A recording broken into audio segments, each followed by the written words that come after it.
Hey guys, tonight we slip quietly into a house that never truly sleeps, where you wake in the dark and fall asleep in the dark, and the hours in between barely belong to you at all. You open your eyes to a ceiling you didn't choose, a narrow bed you don't own, and air that smells faintly of soap, coal dust, and other people's lives. The day has already begun without asking your permission. You won't believe this. There are moments when a single minute of silence feels like treasure, rarer than warm bread or fresh linen. All right, before you get too cozy, go ahead and smash that like button and subscribe, but only if your heart says yes. Tell me where you're listening from and what time it is for you right now, and imagine your clock ticking in a very different world. Dim the lights, get that fan going for some background vibes, and let's chill into tonight's little adventure. You wake to a sound that is not exactly a sound, more like an idea knocking at your skull.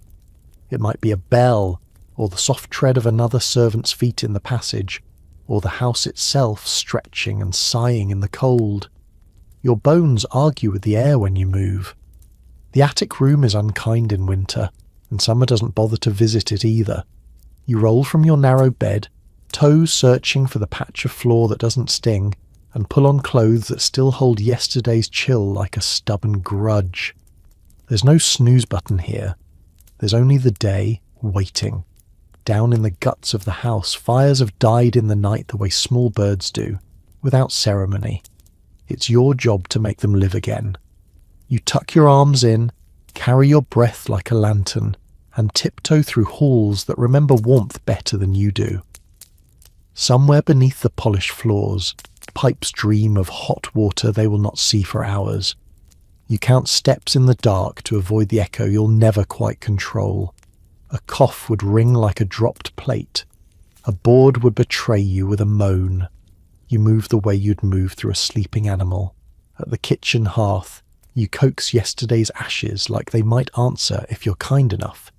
Paper first, then thin twigs, then a small confidence of coal. A spark answers you like a secret. Slowly, a glow begins, a fragile sun cupped in your hands. The smell returns, a friendly, dangerous smell, and you blow on it gently, patient as if you're warming a baby bird. By the time the flames have found their courage, your fingers have forgotten theirs. Elsewhere in the house, another servant is already at water, drawing it up and carrying it where it will pretend to be effortless. You meet in the corridor the way sailors pass on different decks. Quiet nods, a shared breath. Nothing spoken because everything is already known. Someone's eyes look older than yesterday. Someone else smells faintly of soap because she slept with the promise of it. You check clocks you don't own and windows that hold, whether like a grudge. Dawn is a rumour outside, a pale whisper pressed to the glass. In better rooms it will soon become a performance, sunlight spilling over curtains that never quite remember dust. For now it is your cue. You light lamps like you're stringing planets, each wick a tiny promise the day might be guided if you're careful. And careful you are. Careful with doors, careful with matches, careful with yourself. You have learned that the house has ears. It hears your tiredness and answers with work. It hears your hopes and edits them down. By the first real breath of morning, the hearth answers you like a creature you've nursed. Somewhere above, beds will stir where you never sleep. Somewhere below, pots will sing where you never eat. You press your hands together, warming them in a way that doesn't quite work, and think about how hunger feels like a clock inside you, always a little fast. Remember this cold. You will come back to it later, you'll understand it better then. For now, the fire needs another log. The lamps want trimming. The corridors want you not to be there when the house wakes properly and pretends you were never awake at all. The house begins to rouse, not with joy but with expectation, and you're already behind. You rush to the scullery where cold water waits like an insult in a tin basin. Your fingers disappear into it, searching for dishes that were dirtied long before you woke and somehow avoided cleaning themselves overnight. The soap is homemade, cheap, soft, and smells faintly of boiled bones. Your hands will carry that scent all day, a silent badge of your station. You scrub without stopping, because stopping invites scrutiny, and scrutiny is dangerous. Someone drops a knife on the flagstone. No apology, just the clang. You don't even flinch. That's something you've earned. An immunity to clatter, to sharp edges, to sudden sounds. You've become part of the house's plumbing, necessary and visible and only noticed when something breaks. Soon you'll help set the breakfast trays. This must be done in silence, with an almost religious care. The toast must not be too dark. The butter must not be too soft. The silver must sing softly, never clink. Any smudge could become a lecture, any delay a declaration of incompetence. The cook arrives, puffing slightly, but her eyes are already sharp. She barks something about the kippers. You nod, though you didn't understand the words. Your hands are already moving in agreement. There is no time to argue. There is no space for voice. You're expected to anticipate, to preempt, to divine. The last maid who asked for clarity was dismissed before she'd finished drying the tea towels. Now the hallway bells begin. They jingle like little kings calling for jesters. One rings for hot water, another for shaving cream, another for someone to open the curtains in just the right way so the sun spills across the writing desk, but not onto the rug. You scramble, dodging each other like stagehands in a play you can never afford to watch. Upstairs, the day begins for those who believe it hasn't already begun. The mistress prefers 2 sugars, no milk. The master wants a newspaper that hasn't been folded too tightly. The youngest daughter likes to see you sweat, just a little, just enough that she can smirk behind her spoon. You keep your eyes low. You keep your pace brisk. You keep your opinions knotted tight, like your apron strings. In one of the guest rooms, someone has upset a pitcher. You mop the spill before it reaches the carpet. An imported one from the East, you're told, though you've never been shown the map. You remember last year's scandal, when a footman ruined a rug with boot polish and was quietly made to vanish. Rumour said he now polishes shoes in some boarding school outside Manchester. Rumour also said he got caught kissing the housemaid in the pantry. Either way, he's not here anymore. You move on. You pass through a corridor where a portrait frowns at you, a lady with a ruffled collar and the gaze of someone who never scrubbed a single floor in her life.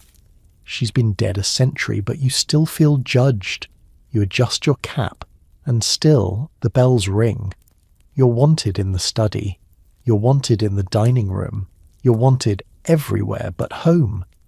By now your stomach is whispering, but breakfast for staff won't come until after everything upstairs is spotless. Even then the meal will be lukewarm, eaten in shifts, seated on stools with chipped legs and no backs. No one lingers. Lingering looks lazy. Lingering looks like something only ladies do, draped on fainting couches with novels you'll never afford. As you rush past the side mirror in the hall, you catch your reflection for a second. You look older than your age, a little hunched, a little hollow-eyed. But there's no time to mourn youth or softness. Not today.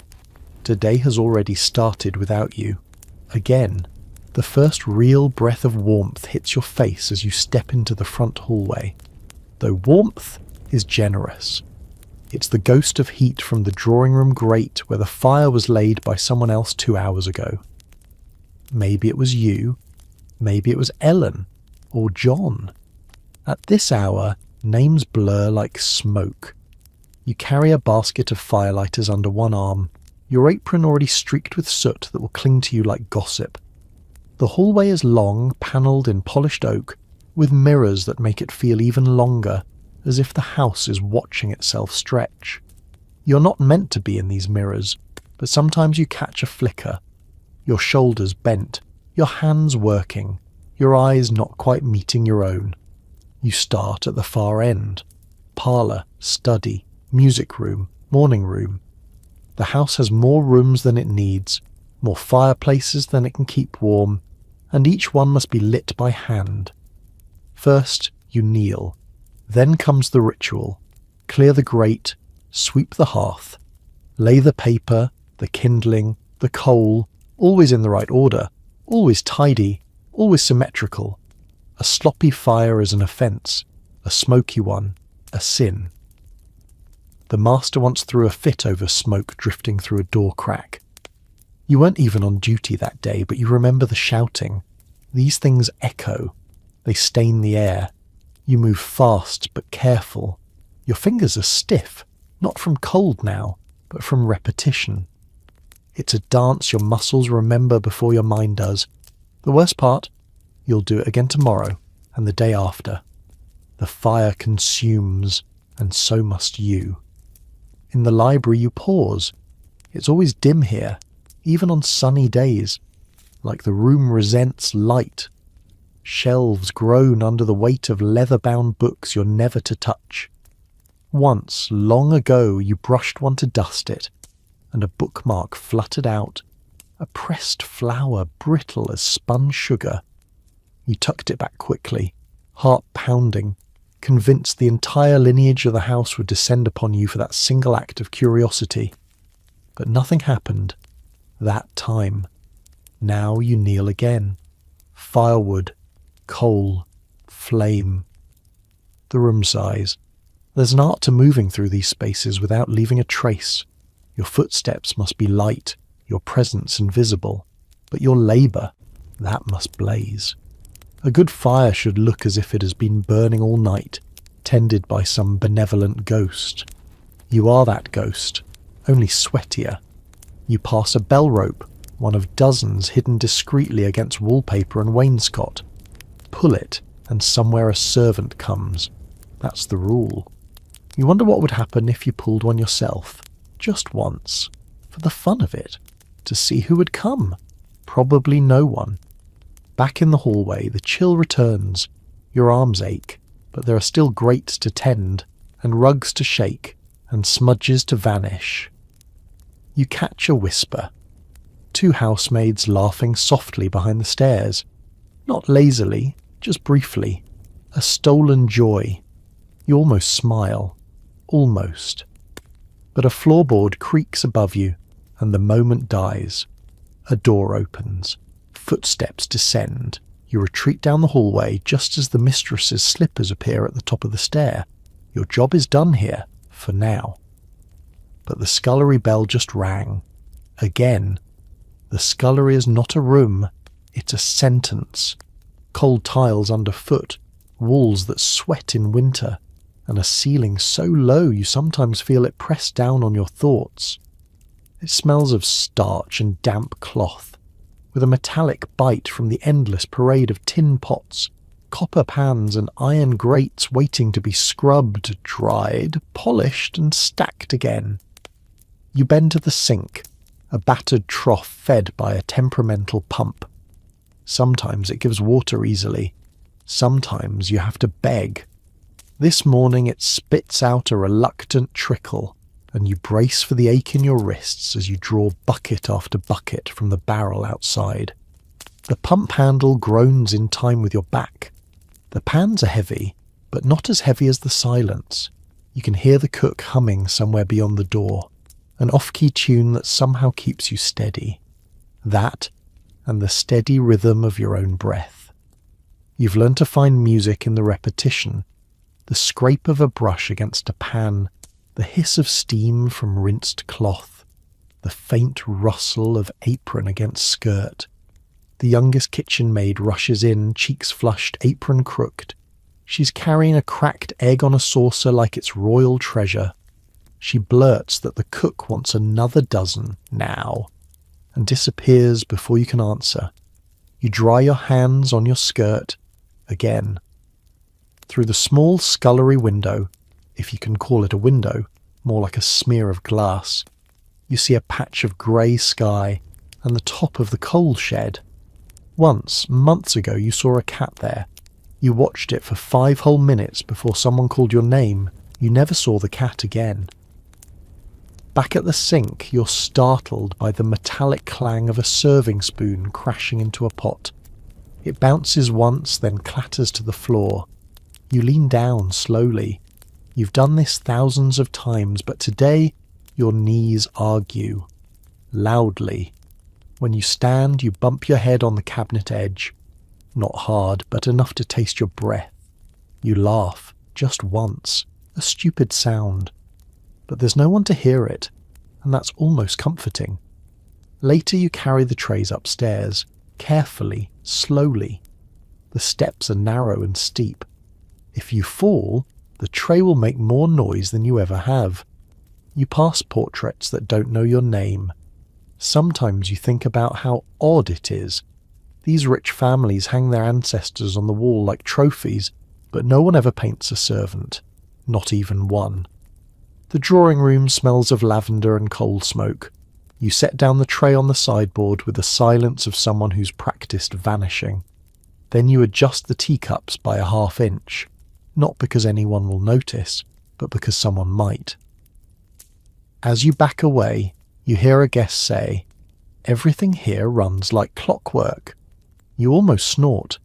If you are a clock, you are one with a cracked gear, and no winding key. You run because there is no choice. When you return downstairs, the cook tells you the range is misbehaving again. You'll need to shovel the ashes, then fetch more coal, then relight the back oven. You nod. Of course.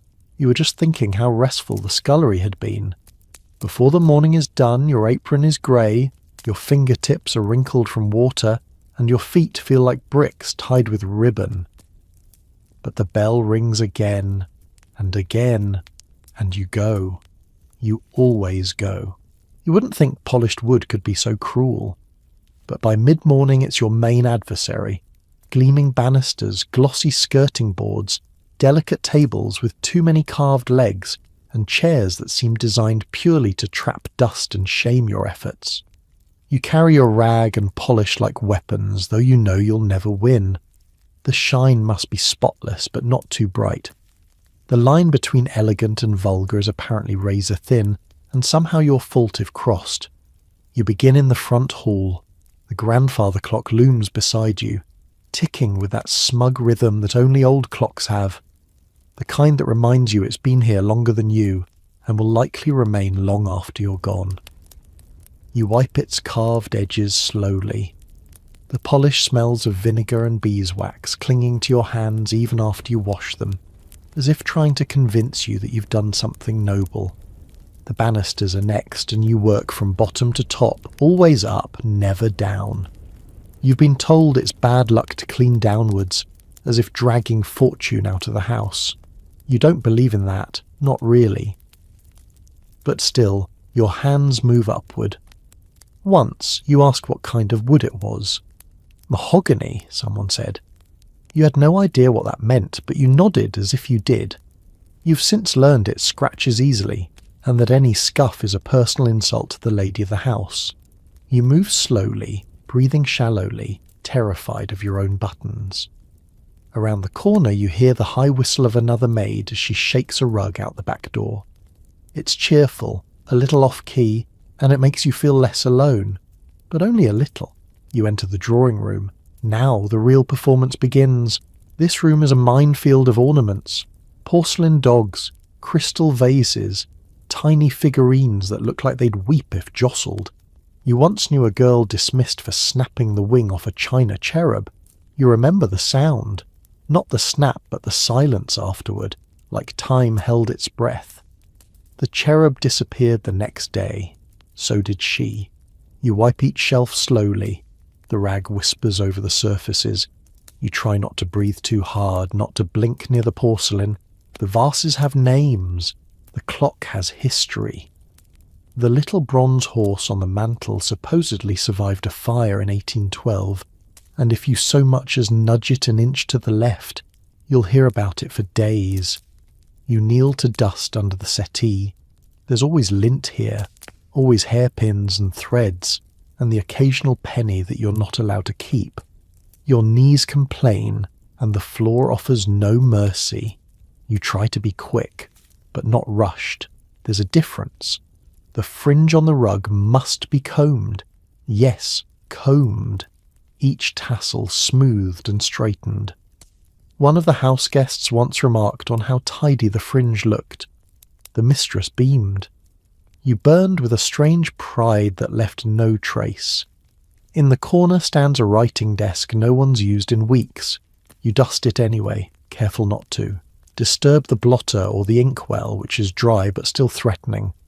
The air smells of rosewater and coal smoke, and under it all of sweat. Yours. But that part is never acknowledged. That scent is meant to evaporate like you do. Necessary, but not invited. When the clock strikes 11, you glance at the window. Outside, a bird hops along the sill. It pauses, tilts its head. Free. Inside, you return to polishing. The staircase waits. It always does. Curved and elegant, with a red runner worn just enough to whisper secrets under your feet. You take a moment to admire it, not out of awe, but because you know how much of your life has been spent scrubbing those very steps, one hand on a damp cloth, the other gripping a bristle brush like a lifeline. It's not just about dust. Dust is the enemy, but so is time. Every hour new motes drift in from unseen corners. The staircase collects them like trophies, especially in the corners of the tread. You kneel on the second step and begin, back straight, eyes lowered. You've learned how to clean while half listening for footsteps above. The mistress has a habit of descending without warning. By the time you reach the landing, your knuckles are sore. Not from work exactly, but from restraint. You once scraped a mark on the wooden panelling, just a hairline scratch. No one noticed, except the under-butler. He told you, in that slow way of his, "Some wood remembers. You've never forgotten it." Upstairs, the nursery door is ajar.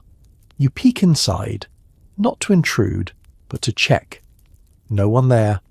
Just a clutter of toys, a rocking horse that hasn't moved in days, and a faint smell of milk and lavender. You duck in and dust the windowsill.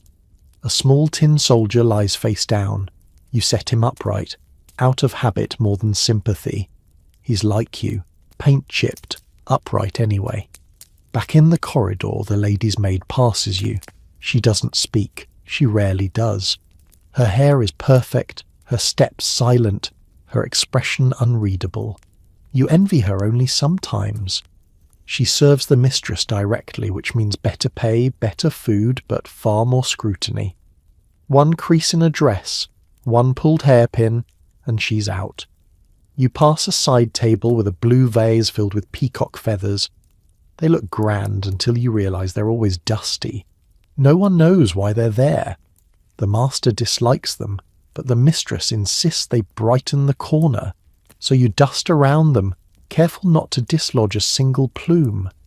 Now it's time for the brass.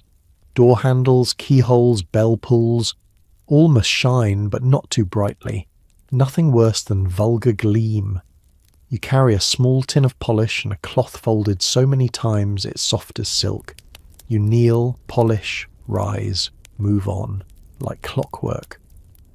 The master's study is off limits unless asked. But you've been called in before. Once to dust the ledgers. You weren't allowed to look, of course. But your eyes slipped, just once, and saw names, numbers, debts. You never told anyone. You barely told yourself. Midday approaches.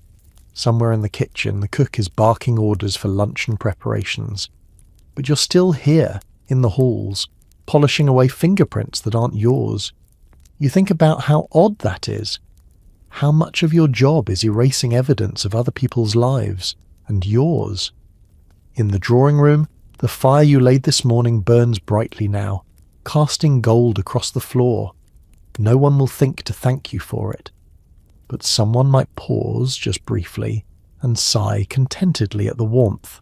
That's enough. Sometimes. You move on to the guest bedroom. A faint mark on the windowsill catches your eye. Lipstick. You rub it away gently, leaving no trace. The story behind it isn't yours to know. by the time the luncheon bell rings, your back aches, your knees creak, and your shoulders beg for relief. But you're only halfway through your day. You head downstairs again, trailing the scent of beeswax and lavender, ready to face the chaos of the kitchen. The wood gleams behind you, as if no one had ever touched it at all. You push through the swinging door into the kitchen, where the air changes completely. Thick with steam, shouting, and the sharp scent of onions meeting hot fat. It hits you like a wall. The kitchen is alive more than any other room in the house. But it's not friendly. It's frantic, hot, and smells like everyone's stress. You dodge the scullery maid carrying a bucket of peelings and the footman polishing the silver, both wearing the same expression, already late, already blamed. The cook stands at the centre like a general in full command. She doesn't bark orders, she throws them. The pigeon's overdone! Where's the clotted cream? Who touched this jelly mould? You don't answer unless spoken to, and even then, only if you're sure you're not the one being blamed. The safest thing is to move quickly and carry something at all times. An empty tray is better than idle hands. Luncheon preparations are a dance, and you're expected to know the steps before you've heard the music. The soup must be ladled without drips. The toast must be just crisp enough. No one wants a soggy bottom or burnt edge. You don't eat any of this, but you know its rules better than your own meals. That's the real trick of the servant's life, memorizing the pleasures of others as if they're sacred texts. On the counter sits a game pie so elaborately braided it looks like sculpture. You know it took 3 hours and a string of curses to make, but when it's served, the family will nod casually, as if the pie simply appeared out of thin air. That's your job too, to make the impossible look like it just happened. You're handed a folded cloth and told to prepare the serving trays. The plates are stacked, shining like armour. The silver cutlery gleams, polished yesterday, repolished this morning. Heaven forbid a single fingerprint survive. You carry the tray with both hands, eyes fixed straight ahead. One stumble, and the next thing you'll be carrying is your notice. Outside the kitchen, the temperature drops again. You move like a shadow, tray balanced, listening for footsteps, judging where to wait, where to slip past unseen. There's a hierarchy of invisibility here. Lower servants disappear most completely. In the dining room, the footman opens the door with a nod. The table is already set, a vision of symmetry. Crystal glasses catch the midday sun like tiny chandeliers. The mistress has chosen a centrepiece of peonies and trailing ivy, though none are in season. You suspect the gardener bribed someone at the market. You place the tray silently on the sideboard and step back. This is the part you hate most. Hovering, watching, being present without being present. The family enters, voices low but unmistakably in command. They discuss politics, or society news, or a cousin's engagement. You stand like a statue waiting for the signal. A glance, a lifted fork, a flick of the hand. These are your cues. You move forward, pour the wine, step back. You're not to interrupt, not even with breath. The younger son spills his water. It drips across the cloth in a silver ribbon. No one blames him. You step forward, blot the spill, vanish again. As the meal continues, your knees lock, your back stiffens, your face freezes in polite neutrality. Once you tried smiling. It made the master frown. The butler gives a nearly invisible nod. Time to clear the first course. You begin again, swift, precise, unnoticed. You carry the empty plates back through the service door, back into the heat and chaos of the kitchen, where everything is either boiling, burning, or breaking. The air clings to you like steam. The cook barks something about the sauce being too thin, but you've already turned toward the sink with your load of dishes, pretending not to hear. There's a delicate rhythm here. You can't stop the dance, but you learn which steps to fake. Someone knocks over a pepper pot. Another maid drops a fork with a clang that earns a glare. Every mistake is amplified. Every sound carries judgment. You rinse plates quickly, careful not to chip the edge. The porcelain is imported, expensive, and more precious than your teeth. Last year, a girl dropped a soup bowl, and the story followed her through 3 houses. You make yourself small, efficient, and faultless. Not because anyone thanks you, but because they don't need a reason to blame you. The next course must be plated. You help portion the roast beef, arrange the greens, tuck the horseradish into its silver spoon. The cook adjusts a single sprig of parsley on a dish with the intensity of someone preparing for battle. You understand. Everything here must look effortless, which means it takes everything. Then you're back in the corridor, balancing the tray again. Your arms are beginning to tremble. Not from weight, though that's part of it, but from sheer repetition. You pass the china cabinet, its shelves gleaming like teeth, each piece more valuable than a month of your wages. You've never dared touch them. You wonder who dusts them. Probably someone braver or more desperate. Back in the dining room, the second course has ended, and with it, most conversation. The family leans back in their chairs like royalty painted into a mural. The butler carves cheese with quiet precision. You pour wine again, and this time the master actually glances at you. Just briefly. Just enough to remind you that you're being observed. Not seen, just monitored. Dessert is carried in. Baked apples and a trifle that took all morning to prepare. You don't touch a bite. You never do. The irony is that you'll end your day wiping cream off plates you never tasted, scraping gooseberry seeds into the bin. You carry sweetness on porcelain and scrape bitterness off tin. When the meal ends, they leave the room as casually as they entered, their voices trailing off down the corridor. You're left with crumbs, stains, and a silence that feels oddly louder than the noise that came before. You clear the table, every motion practiced, lift, stack, fold, straighten. The cloth is removed, shaken out back later, and the table polished so it forgets anything ever happened. The only proof is in your back, your legs, and the blister on your thumb that split open during the 3rd trip. In the kitchen again, the cook has begun her quiet routine of wrapping leftovers, barking less now. She looks tired too, older. You see her wipe her brow with the corner of her apron before turning to criticize the pudding presentation. It's not personal. It never is. But it always feels like it. Your lunch is waiting in the corner, bread gone stale, tea gone cold, and a sliver of something unidentifiable that was meant to be eaten hours ago. You don't complain. You're lucky to have it at all.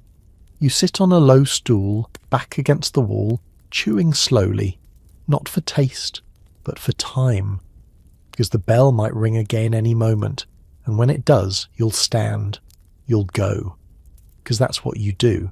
The worst part of serving breakfast isn't the early hour, it's the act of standing still. But by late afternoon, the cruelty shifts. You no longer hover quietly by the wall. Now you become invisible in motion, expected to glide through drawing rooms and studies with hands that move precisely, eyes that never linger, and feet that know exactly where not to squeak. It begins with the afternoon tea service, and the performance must be flawless. You carry the tea tray up the main staircase, careful to keep it level. The silver teapot is heavier than it looks, and the china cups have been in the family for generations. If you drop one, it won't just be your hands that shake. It'll be your reputation. You don't need reminding. The last maid who chipped a saucer was blamed for spoiling the tone of the room. She cried. Then she vanished. In the drawing room, the ladies are already seated. The mistress lounges beneath the window, wrapped in a shawl and the authority of absolute ease.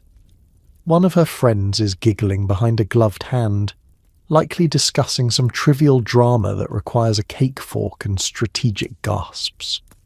A third nods as you enter, her eyes briefly flicking over the tray as if inspecting you by proxy. You lower the tray onto the side table. No words, just a graceful bend of the knees, a practiced adjustment of the doilies, the precise angle of the cake stand. Everything in its place. You've been trained to set lemon slices like clock numerals, 12 pieces arranged just so. It's a little absurd, but you've learned to find comfort in the absurdity. The mistress nods slightly. You may pour. You do so carefully. No clink, no splash. The pour must be steady, delicate, almost inaudible. The sound of liquid touching china is more offensive here than gossip. Your hand trembles for half a second, and the friend with the gloves notices. You see her lips twitch. You feel the judgment land somewhere deep in your ribs. You offer sugar, tongs only, never fingers. The mistress takes 1 cube. Her friend insists on 3, with a little laugh, as if daring diabetes to find her. You smile inside, only inside. As they sip and whisper, you back away, returning to your invisible post near the door. This is the waiting time, the holding your breath time. You listen without listening. Fragments drift toward you. Something about a neighbour's daughter and a scandalous letter. Something about a dress seen at Harrods. Something about a garden party that went simply wrong because the servant served the cucumber sandwiches too cold. You don't react. You don't even blink. Across the room, a housemaid is adjusting the curtains. She tugs too sharply, and the tie-back slips from its hook. A thud, a pause, a look. The mistress doesn't raise her voice. She never does. But the air tightens. The maid goes pale. You feel it in your stomach, that familiar sinking. You know what she'll be doing later. Fixing it, apologizing for it, maybe even paying for it. The footman enters with the cake trolley. 3 tiers of scones, shortbread and tiny eclairs arranged like edible architecture. He looks like he's carrying the crown jewels. You admire the balance in his walk, the blankness in his face. That takes training. That takes experience. He nods at you on his way out, the smallest, briefest salute between soldiers. A soft voice calls your name, just once. The mistress would like more hot water, and so you go. Back in the kitchen, the kettle has already cooled and the cook is nowhere to be seen. The scullery maid is elbow deep in greasy dishwater, muttering under her breath about broken plates and burnt fingers. You don't ask for help. You know better. You move quickly. The kettle must be rinsed, refilled and placed on the stove before anyone notices the delay. The fire is still hot, but the water takes its time, as if mocking your urgency. You bounce slightly on your heels, glancing at the clock. Every minute you're gone feels like an hour upstairs. Once the water begins to hiss, you check the tray again. A clean cloth. A fresh cup in case someone fancies another. You fold a napkin into a rose, not because it's required, but because the mistress once smiled faintly at the sight, and that tiny flicker of approval still lives somewhere in your chest. You carry the kettle with both hands, walking slowly, praying the heat won't scorch through the cloth before you reach the drawing room. When you arrive, the conversation has shifted. Now it's about poetry. So moving, someone sighs, though you'd wager none of them has written a line that wasn't in a birthday card.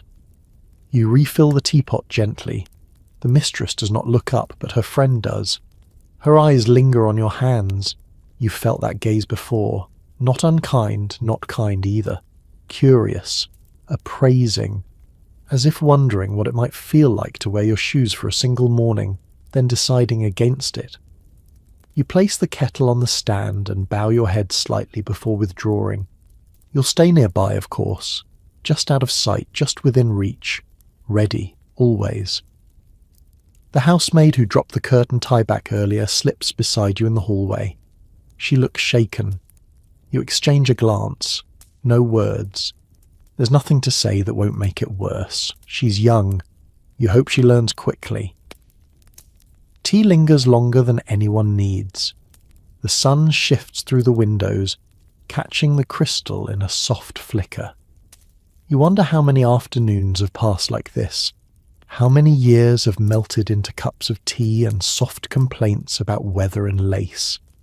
Sometimes it feels like you're trapped in a loop, like the house is a mouth that keeps chewing the same day over and over. Finally, the bell rings again. Tea is finished. You return to clear the cups. They're all half empty, lipstick smudged on two. A slice of sponge cake has been stabbed once and abandoned. The silver tongs are sticky. You gather everything with quiet precision, adjusting your balance as you turn to leave. Back in the kitchen, you scrape the uneaten food into the pail. One of the eclairs is almost untouched. You consider it. Then remember the rule. Nothing from the drawing room. It's not written, but it's enforced. So you let it fall with a soft splat into the bin. Waste is part of the ritual. You wash each dish with practiced rhythm. The warm water soothes your fingers, but not your spine. That ache is permanent now, settled deep like a tenant that doesn't pay rent. The scullery maid hums again, this time a little louder. It's a nursery song, one you haven't heard since you were small. You hum the harmony under your breath without meaning to. The day isn't done, not even close.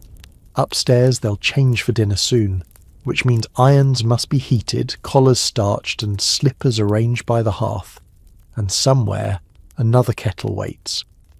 But for one fleeting moment, you stand in the kitchen, alone, holding a damp cloth and a memory of sugar that wasn't yours. And then the bell rings. There's a special kind of punishment reserved for laundry day. It begins with steam and ends with soreness.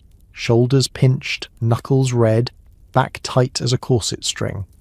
But the worst part is knowing it starts all over again tomorrow. Because in a house like this, laundry is not a weekly event. It's a constant tide surging through the wash house in waves of linen, lace, and unspoken expectations. You step into the laundry room just after tea has been cleared, already damp from the mist that clings to the stone walls. A line of baskets waits, each one fuller than the last. Bed linens, tablecloths, towels, bloomers, petticoats, stacked high like proof of your own smallness.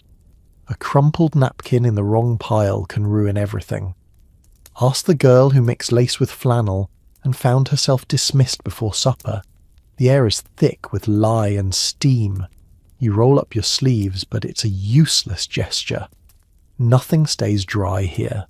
You plunge your hands into the first wash tub, a soupy mix of hot water and soap shavings, and feel the burn immediately. Not enough to scald, just enough to remind you that pain is part of the routine. You scrub, that's all. No conversation, no song, just scrub. The washboard bites your knuckles again and again, the ridges unforgiving.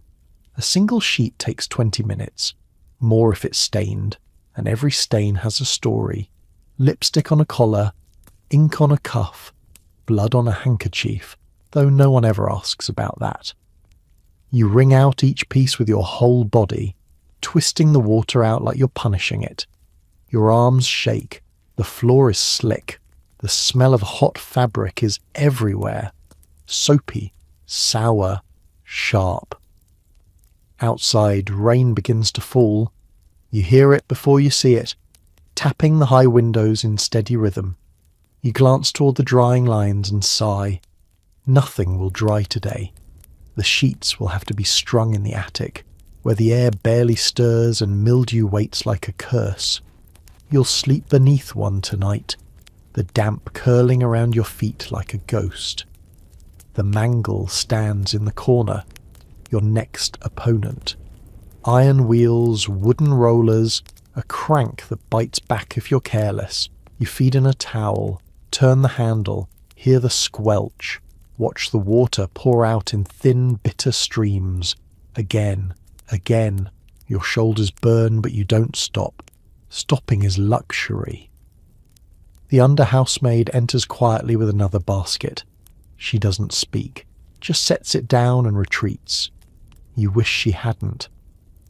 The sight of fresh laundry when you're still halfway through the first batch feels like a punishment too. In the corner, someone has drawn a small figure in chalk on the wall, a woman with a crown, smiling. Probably a joke. The queen of soap suds. You smile despite yourself. Then cough. The steam always finds your lungs eventually. At the far end of the room, the irons begin to heat on the stove. Their handles are wrapped in cloth to keep from burning fingers, but the heat leaks through anyway. You'll get to that next. First the drying, then the pressing, then the folding, then the carrying, always the carrying. You glance down at your fingers, wrinkled, reddened, lined with soap. You flex them once.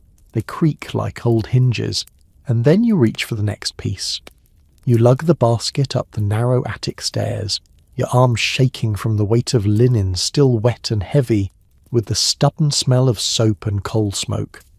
The steps are uneven, worn smooth by 100 years of servants' feet, each one invisible in the ledger of the house but known to the boards beneath them. At the top the air changes. Not better, just different. Thin, stale, thick with damp. The attic is the one place the family never visits. To them, it doesn't exist. But for you, it's the drying ground, the ironing station, the place where laundry hangs like surrender flags from every beam and nail. You thread the wet sheets over lines strung between rafters. Your hands are raw. Each squeeze of the cloth leaves behind a faint sting, like you're wringing out parts of yourself. Some linens are so fine, they could tear with a rough tug. Others are heavy, thick damask with embroidered initials that aren't yours. None of them belong to you, yet you know them better than their owners. Beside you, another girl works in silence. Her eyes are red. Whether from steam or tears, you don't ask. No one asks. The attic is a place of quiet. Not peace exactly. Just exhaustion too deep for words. Once the lines are full, you turn toward the ironing station. The stove here is old and temperamental. It takes 2 servants to keep it lit, 3 to keep it from setting fire to the curtains. You test the iron's heat by spitting on it. Just a dot, just enough to hear the hiss. Too cold and it'll leave creases. Too hot and it'll scorch the cloth. You don't get second chances. You press each sheet like you're pressing the day into order. Long strokes, straight lines, no folds, no wrinkles. The iron is heavy, and with every motion your shoulders scream. You once heard someone say ironing was meditative. You'd like to trap them here for an hour and ask if they still think so. A strip of ribbon flutters to the floor. You don't know where it came from. Maybe tied to a petticoat, maybe a leftover from some forgotten trimming. It's blue, the colour of sky on laundry that never dries. You slip it into your apron pocket without thinking. Not to keep, just to move, to not let it be stepped on. Even that feels like a kindness. By the time the final piece is folded, your spine feels brittle. You sit on a stool for just a second, letting the iron cool beside you. The metal radiates faint heat, no longer enough to press, but enough to sting. The attic window is too high to see much, just a square of grey. You stare at it anyway, trying to remember the feel of wind on your face, the smell of rain before it turns to puddles in the courtyard. Some afternoons, a pigeon lands on the sill. You name them all Henry. You don't know why. The bell rings faintly below. You gather your basket. Down the stairs again. Back through the corridor. The same steps, the same aches, the same folded cloths that must be stored precisely in the linen press, with lavender between each layer so the mistress can sigh about how fresh everything smells. And when it's done, no one says a word. No one ever does. There are places in the house not listed on any blueprint. Corners behind cupboards, slim spaces under stairwells, shadowed alcoves in the servants' hall. These are the quiet pockets where the house breathes without supervision, where secrets are stored like folded laundry, and where maids learn the true art of invisibility. You've claimed one of these corners. It's barely more than a wedge between a broom closet and a forgotten dumbwaiter shaft, but it's yours, just wide enough to sit, just deep enough to hide. No one sees you here unless they're looking, really looking, and no one ever does. This is where the housemaids come when they're 2 minutes from breaking, when someone snapped over lint on a cushion, or when a guest has mistaken them for someone nameless and scolded them for it. It's where a girl might come to cry, or to tighten the laces on a borrowed corset, or to scribble a letter she may never send. And on certain days, it's where whispered plans are hatched. You've heard things here. Plans for leaving, hopes of marrying the grocer's boy, dreams of a job in one of the new hotels where uniforms are crisp and hours are said to be shorter. You don't believe it, but you listen. Listening is part of the rhythm. You nod when someone says, "Just one more year." Though you know that's the same thing she said last year. Today it's quiet. You sit alone for 60 stolen seconds, your head resting against the cold plaster, the smell of starch and beeswax still clinging to your sleeves. You unpin your cap just slightly, just to feel your scalp breathe. Then, footsteps. You're up in an instant, cap straightened, breath swallowed. A housemaid glides past without seeing you. Her hair is perfect, her eyes are glassy. She's learned not to blink too much. The bell rings. You follow the sound. In the corridor near the nursery, the governess stands with arms folded. She's not cruel, just stretched thin by her role, forever caught between family and servant. She tells you the youngest child has dirtied her petticoat again. You'll need to collect it, clean it, and bring a fresh one. You do as told. The nursery's chaos as usual. Toys spilled like an accident that's still happening. A dollhouse larger than your first bedroom sits against the wall. And on the rug, the child, wide-eyed, sharp-tongued, watches you with that unnerving calm children sometimes have when they know exactly how much power they hold. She tells you her sleeves are itchy and that you should fix them now, please. You kneel beside her, adjusting the ribbon, smoothing the lace. She smells of milk and strawberries, and something else. Powder, perfume, something too old for her. She asks why your hands are so rough. You tell her it's from laundry, though you want to say, "Because I work, child. Because I scrub the stories out of other people's sheets." She nods, satisfied with the answer, then turns away. You stand, gather the soiled petticoat, and fold it with care. It's silk, too fine for a 6-year-old, but the mistress insists. On the way out, the child calls after you, "I want the pink one next time, the one with the bows." And you say, "Yes, miss," though the pink one hasn't been mended yet and the bows were torn off last week. You carry the soiled petticoat down to the linen room, folded gently as if it were royalty. It's ridiculous, really, how something so small can be treated with such gravity. But you've learned. In a house like this, the weight of a thing isn't measured in pounds. It's measured in who it touches, who wore it, and how loudly they might complain. The linen room is quiet, dim, and always faintly warm. Walls lined with shelves, each stacked high with folded perfection. Sheets, towels, slips, chemises, napkins, handkerchiefs all tucked in layers with sprigs of lavender and a kind of reverence that borders on absurd. This is where perfection is preserved, where even the creases have order. You place the petticoat aside. It will need soaking before it can be laundered, but that will wait. First, you must fetch the pink one. You find it on the mending table exactly where you left it. The fabric is puckered where the bows were torn, most likely in a tantrum no one dared interrupt. You run your fingers along the seams, feeling the damage, measuring the time it will take to fix. There isn't time. There never is. But you'll make it anyway. You thread the needle without thinking, your fingers moving in that mechanical way they've learned over years of patching holes no one admits to making.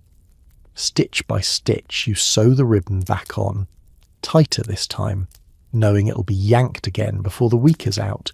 You hum as you work, nothing in particular, just a few bars of something that sounds like comfort. The under-housemaid appears in the doorway, holding a lace-edged towel with a stain she can't remove.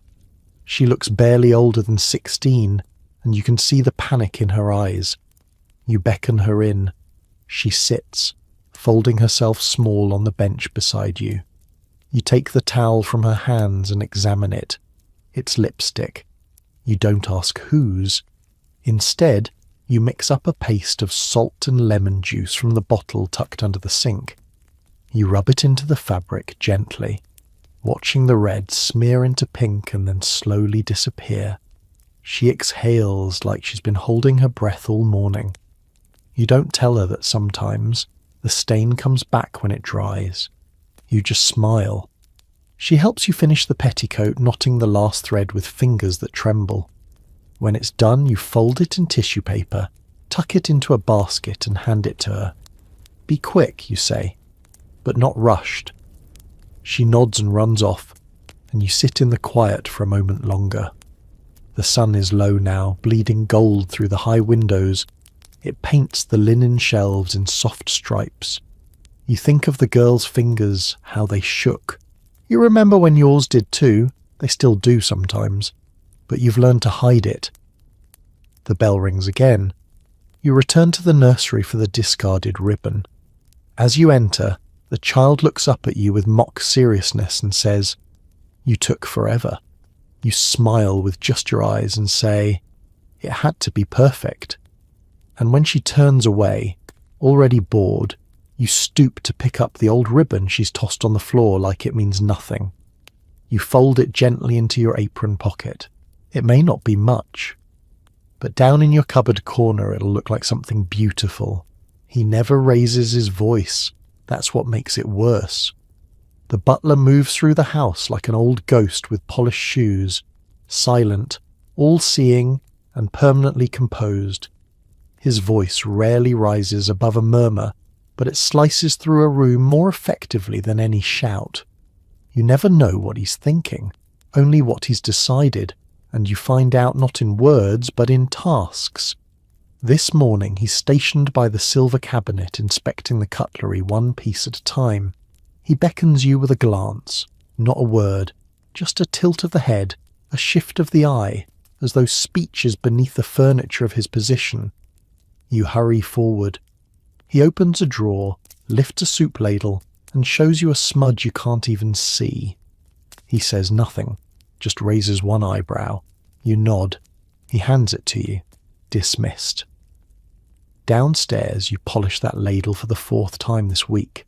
Each swirl of the cloth reflects your own face, blurred, weary, and slightly warped. You work the silver until it gleams unnaturally, knowing full well he'll inspect it again anyway. The butler oversees more than the dining room. He is the master of tone. He regulates the flow of the household like a conductor, ensuring that nothing jars, nothing delays, nothing offends the delicate cadence of upper-class expectation. It is said he once managed to discipline an entire staff over a poorly positioned decanter without raising a single word. Just a pause, a look, and a shuffled footstep too loud in the pantry. By the end of the day, the maid responsible had been reduced to silent tears, and she hadn't even touched the decanter. He wears gloves even when he doesn't need to, and his pocket watch clicks every half hour with terrifying precision. You've heard the underfootman say he times afternoon tea down to the second, once dismissing a girl for ringing the bell at 4:32 instead of 4:30. His office smells of ink and starch. Not quite a study, not quite a storeroom, somewhere in between. He keeps ledgers there, noting every delivery, every guest, every misstep. He never writes in a hurry. You've seen him record the late arrival of a crate of lemons with the same gravity as a funeral. Despite his rigid nature, there's a strange calm around him. He creates order where chaos threatens. And in a world of constant motion, there's something oddly reassuring about the way he stands still. Still, he terrifies everyone. Even the mistress defers to him in small matters, relying on his memory, his tact, his sense of how things ought to look. He knows which guests like anchovy paste and which loathe it. He knows how much claret is poured before Sir Wallace starts quoting poetry. He remembers the date of Lady Eliza's accident with the bouillon spoon, though he's never once mentioned it aloud. He doesn't smile. Not really. Once you saw a hint of amusement flicker at the corner of his mouth when a pigeon wandered into the entryway. He stepped forward, arms behind his back, and guided it out with a crisp nod, as if evicting an impolite guest. When he isn't near, you find yourself glancing toward doors and mirrors, half expecting him to appear. The worst mistakes are made when you forget he might be watching, and when he speaks your name, just once, in that low, measured voice, it means something is about to change. You've learned to read his silences. When the butler stands at the pantry door with one hand behind his back, it means someone has forgotten to replenish the brandy. When he pauses mid-step on the way to the dining room, it means the rug isn't aligned properly with the table legs. And when he closes the ledger very slowly, carefully, without a word, it means someone's name is about to disappear. You don't want it to be yours. This afternoon, he calls you by name. Just once. Calm even.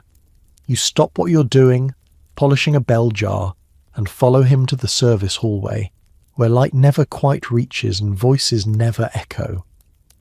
There was an incident, he says, a misplaced dinner knife.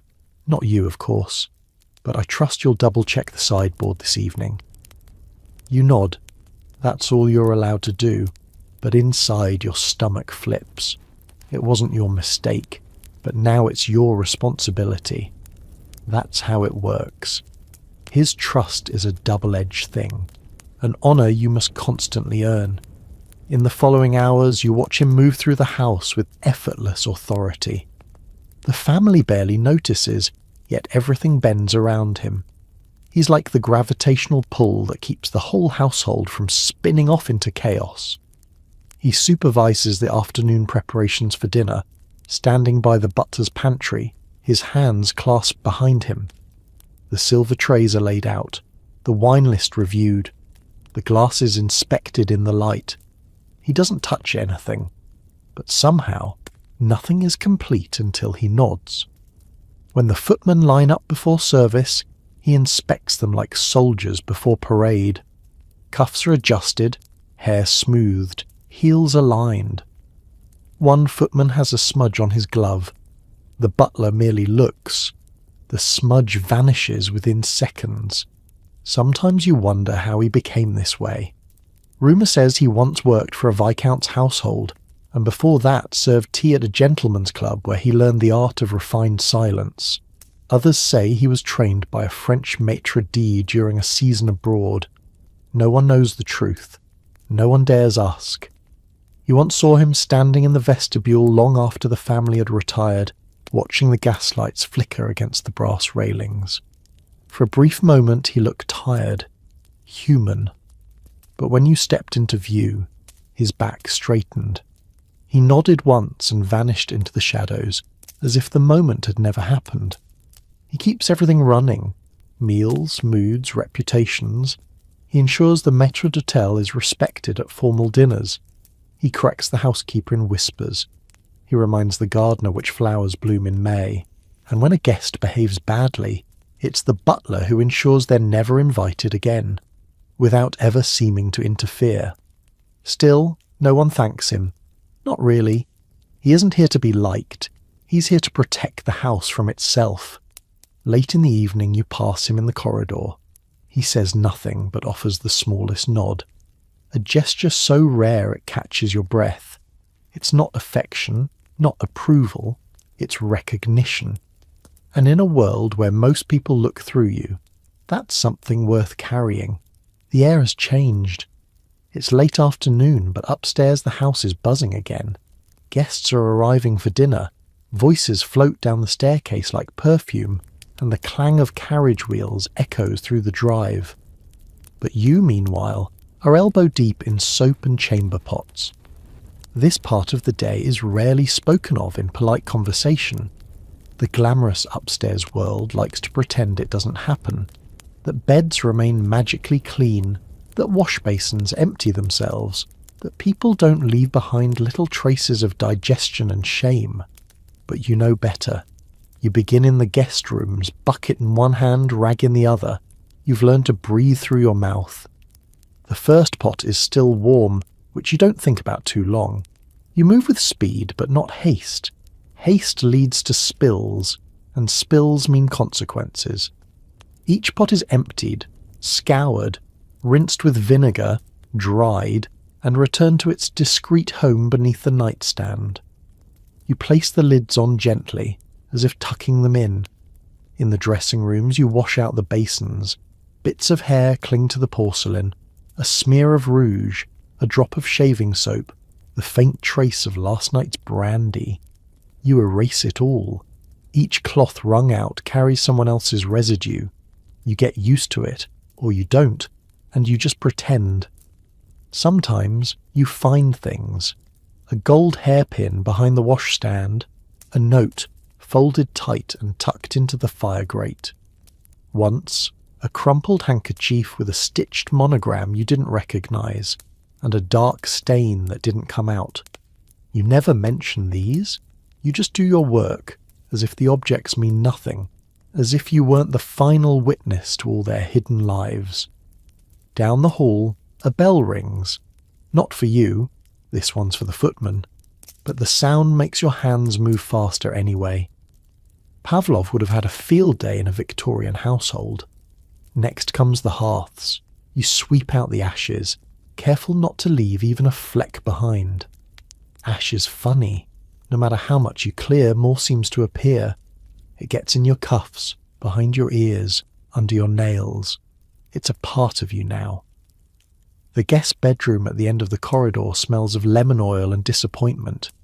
The carpet is new, expensive, hand-tufted, and the mistress has warned everyone twice that no soot shall ever touch it.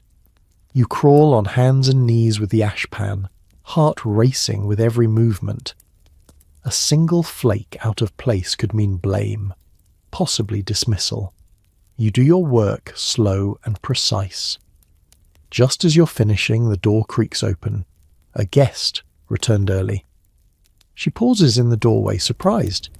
You freeze. She steps over you, not unkindly, but as if stepping over a misplaced suitcase. "Oh," she says, "I didn't realize you were still here." You rise quickly, eyes down. "Yes, miss."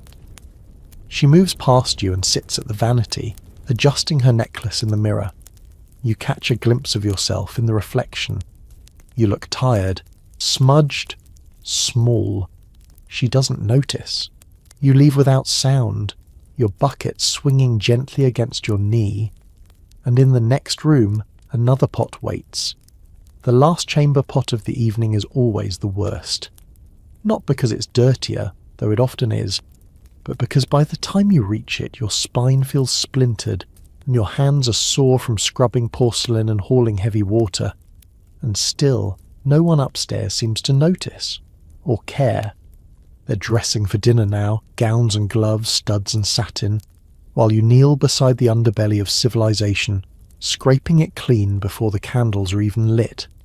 You toss the last bucket with a heavy splash, the contents vanishing into the outdoor drain behind the scullery. The smell clings to your apron, to your sleeves, even to your hair. You try not to think about it. You always try not to think. Back inside, the house begins to shift again. The afternoon hush has broken into an evening murmur. Laughter upstairs, music tuning, a cork popping somewhere near the drawing room. The shift from quiet filth to polished showmanship is jarring, like watching a rotting orchard painted over in gold leaf. You head toward the back stairs, arms aching when you hear it. A bell. You know the sound by now, soft, quick, insistent. Not one of the usual summonses. This is the bell for the back parlour, and that means trouble. That bell only rings when something's been found that shouldn't have been left behind. You quicken your pace, passing a footman adjusting his cuffs in the hall mirror. He doesn't glance at you. That's the rule. You're visible only when you've done something wrong. In the back parlour, the butler waits. He doesn't speak at first, just points. There, on the carpet, is a trail. Small, dark flecks. Coal dust, perhaps, or boot polish. It snakes across the pale threads of the rug in quiet defiance. "You laid this fire, I believe," he says softly. You nod. Of course you did. He doesn't raise his voice. He doesn't need to. "I'll expect it corrected," he says, "before dinner is served." You kneel again, pulling the soft brush from your apron pocket. You work the bristles into the carpet fibres, gently, trying not to fray the weave. Each motion is precise, each flick a reminder that your presence here must be completely erased. It takes longer than it should. The dust is stubborn. It always is when someone's watching. When you finish, the butler gives a single nod and steps aside. No thanks, no words of relief, just acknowledgement that the world has been restored. You step into the corridor, exhaling. Behind you, the room is perfect again, or close enough. By now, the bells are ringing like a symphony. One from the dressing room, another from the hallway by the library. Requests for slippers, for perfume, for clean gloves. Dinner approaches, and with it, the illusion of effortless living. You pass the housekeeper in the corridor. She gives you a glance, then hands you a folded cloth. "Dust on the umbrella stand," she says, then adds, almost kindly, "You've had a long day." You offer a faint smile, though your arms feel as though they no longer belong to you. You carry the cloth like it's made of iron. As you bend to wipe the stand, your knees crack. The same sound every day, a protest your body has stopped making aloud. In the glass door beside you, you catch your reflection again, curled over, quiet, face half-shadowed in the twilight glow. And then you rise, cloth folded neatly, and vanish into the hallway once more. Because even after scrubbing the most private, most hidden corners of the house, you still aren't allowed to leave a mark. The bells don't just ring, they speak. Each one has its own tone, its own rhythm, its own demand. By now, you know them by heart. The drawing room bell rings twice, sharp and expectant. The master's study bell rings once, low and slow, like a warning. And the guest bell in the far corridor always sounds slightly off, like it's sneering at you. You carry their messages in your body now. When one rings, your spine straightens before your mind catches up. Your steps quicken. Your face rearranges itself into something blank and apologetic. You answer as if your life depends on it, because sometimes it does. The master has a reputation. Not violent, nothing so crude, but his words can strip skin from bone, and he delivers them in a tone so even you feel the humiliation twice, once in the moment, and again when you're alone. Today, his bell rings mid-prep, just as dinner is about to be served. That alone is unusual. He rarely interrupts the performance. You wipe your hands and go. He's in the study, of course. A fire smoulders in the grate. The room smells of pipe tobacco and varnish. He doesn't look up when you enter, just gestures vaguely toward the sideboard. You see the problem instantly. A glass has left a ring on the polished wood. It's barely visible, faint, the size of a coin. But to him, it's a mark of failure, a symptom of deeper rot, a servant slipping, a system faltering. He doesn't speak at first, just watches as you approach with a cloth, dampened just right, wiping the ring away with the softest touch. Then, almost casually, he says, "I assume you know how disappointing this is?" You nod. "Because of course you do. It doesn't matter that you didn't place the glass there. It never matters who did." It suggests a certain carelessness, he continues. "We can't afford that." You resist the urge to look at the door. You let the words settle like dust, absorbing them without expression. He dismisses you with a flick of the hand. You leave, your shoulders tighter than when you entered. As you walk back toward the kitchen, the guest room bell rings. You answer it without hesitation. A gentleman has dropped his glove and can't be bothered to retrieve it. You pick it up from the floor and hand it back to him. He doesn't thank you. He doesn't meet your eyes. You're dismissed again. Back in the servants' corridor, you cross paths with the underfootman. He's just come from laying out cigars in the smoking room. He gives you a look, half tired, half amused. "We should start wearing bells ourselves," he mutters. You smile. It's the only one you'll have today. Dinner service begins shortly after. You won't be serving directly. You're too low in rank for that tonight.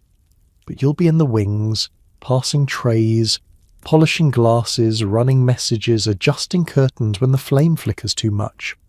Always moving, always one step behind the noise.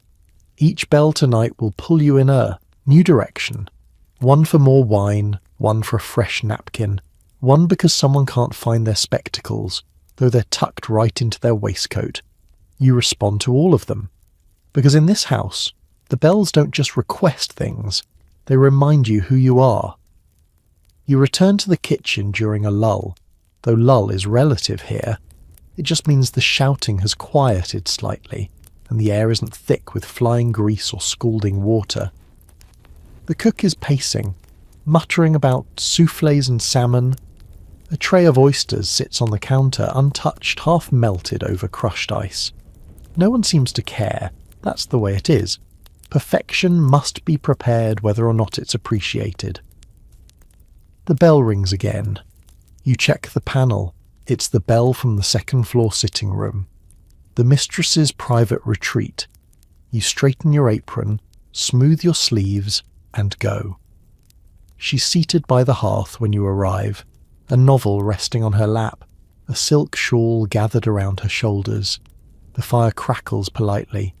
She doesn't look at you right away. When she does, her eyes drift to a table near the window. "The curtains," she says softly. "They're too open. The sun is catching my mirror." You nod and adjust them. It takes less than 10 seconds. When you turn back, she's returned to her book. "Leave the door slightly ajar," she adds, just as you're about to exit. "I dislike feeling closed in." You obey, then step back into the corridor. The footman is just ahead, balancing a silver platter of Petty's fours. He gives you a look, not mocking, just resigned. You've both been summoned for smaller things, but small things pile up. The third-floor guest bell chimes not long after. You climb the stairs quickly, legs protesting each step. It's one of the visiting cousins, a woman with a voice like chimes and a temper like vinegar. She's managed to misplace her brooch, an heirloom, she insists, and is convinced it must have fallen between the cushions of the sitting chair. You kneel, dig your hands into the upholstery and search. She watches. Every movement feels theatrical, like she's testing how much grovelling can be done before you break. Eventually you find the brooch under the rug. She doesn't thank you, she says. "You really must be more thorough when cleaning." You swallow the reply. As you leave the room, another bell rings, this time the dining room. Dinner has begun. Though you won't serve directly tonight, you're stationed just outside the dining room doors. You hover behind the scenes, refilling the wine jug, fetching the second gravy boat, handing the footman a replacement serviette when a guest drops his. Laughter filters through the doors. Cutlery glints under gaslight. You glimpse the scene only in flashes, but it's enough to feel like a spectre hovering over your own life. The guests sit in comfort, their plates refilled without request, their glasses never empty. To them, it all happens as if by magic. You know the trick. As the meal wears on, you're sent to the drawing room to stoke the fire before the ladies retire there. The coals are mostly burned through. You add new fuel, coax the flames up again. As you do, you notice the poker is crooked. You straighten it. It's the kind of detail no one may notice, but if they do, it becomes everything. Later, after the cheese course, you help clear the dining room. The guests rise. You keep your head down. The mistress compliments the souffle. The master critiques the claret. You remove the plates quickly, silently, as if you were never there. Back in the kitchen, the dishes are already piled high. You tie a fresh cloth around your waist. The scullery maid groans as she dunks her arms into the water. You both know the bells haven't finished. They'll ring again when someone wants their slippers, or when the mistress remembers she needs her shawl, or when the lamp flickers and someone demands a new one brought up, or simply because someone wants to see if you'll still come when called. And the answer, always, is yes, because that's what the bells require. They're watching you. Not the master, not the mistress, not even the butler this time, the children. You try not to let it show, but their eyes follow your every move, wide, curious and disturbingly sharp. Children see things adults don't, or at least they don't pretend not to. You're in the schoolroom now, summoned to fetch the lunch tray and tidy up the morning's mess. There's a half-eaten apple on the sideboard, a trail of biscuit crumbs along the windowsill, and a wooden horse missing its tail. The governess has just stepped out for a moment, which means you're alone with them. The older boy sits cross-legged in the window seat, pretending to read a book. But he's watching you from behind it, eyes darting above the page. The little girl in her spotless pinafore and patent leather shoes stares openly, her head cocked to the side like a curious bird. "What's your name again?" she asks suddenly. You reply with a polite tone, using your best schoolroom manners. "That's a funny name," she says. The boy lowers his book slightly. "Is it true you live in the attic?" You pause for a fraction of a second, then nod. "Yes, sir." He grins. "Must be cold." "It is sometimes." The girl frowns. "Why don't you have a dog?" You blink. "We're not allowed to keep pets." She looks shocked, as if you've confessed to growing up in a cave. "Not even a kitten?" "No, miss." She leans forward and whispers, "I'd die without a kitten." You smile softly but say nothing. The governess returns then, brisk and breathless, and the moment shatters. The children straighten like little soldiers. You gather the tray and turn toward the door.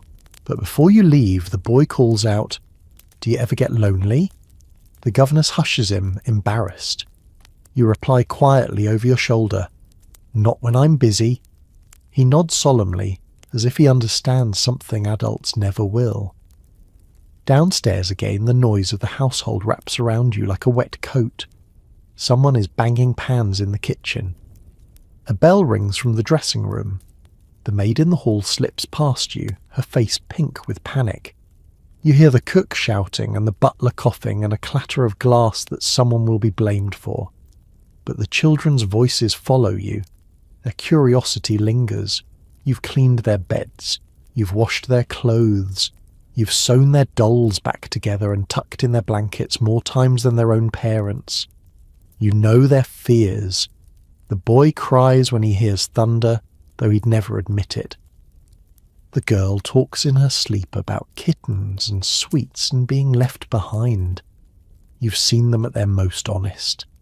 And they've seen you, not as an equal, never that, but as a person, however briefly.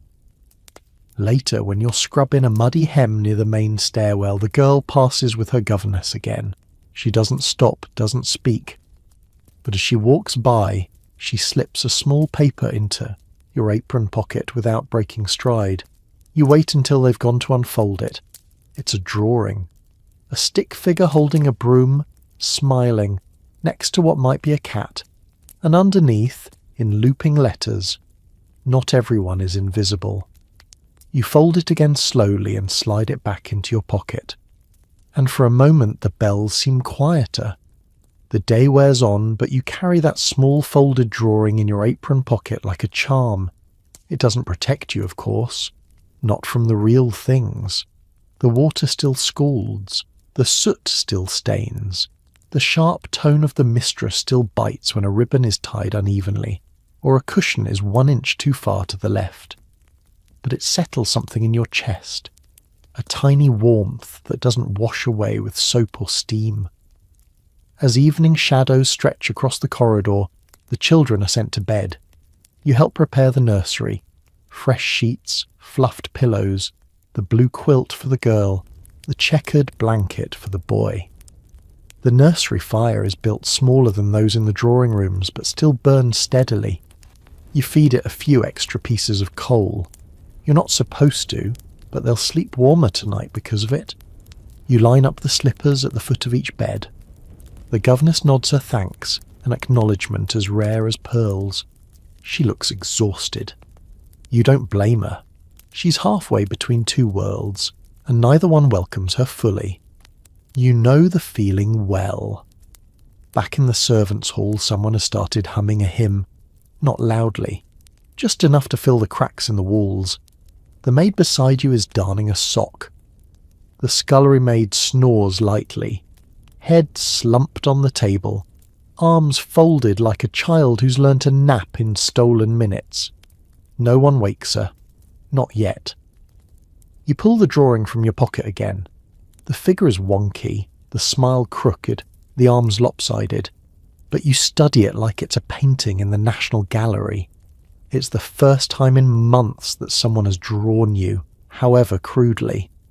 You're used to portraits of masters and ladies, framed in gilded ovals with marble underfoot.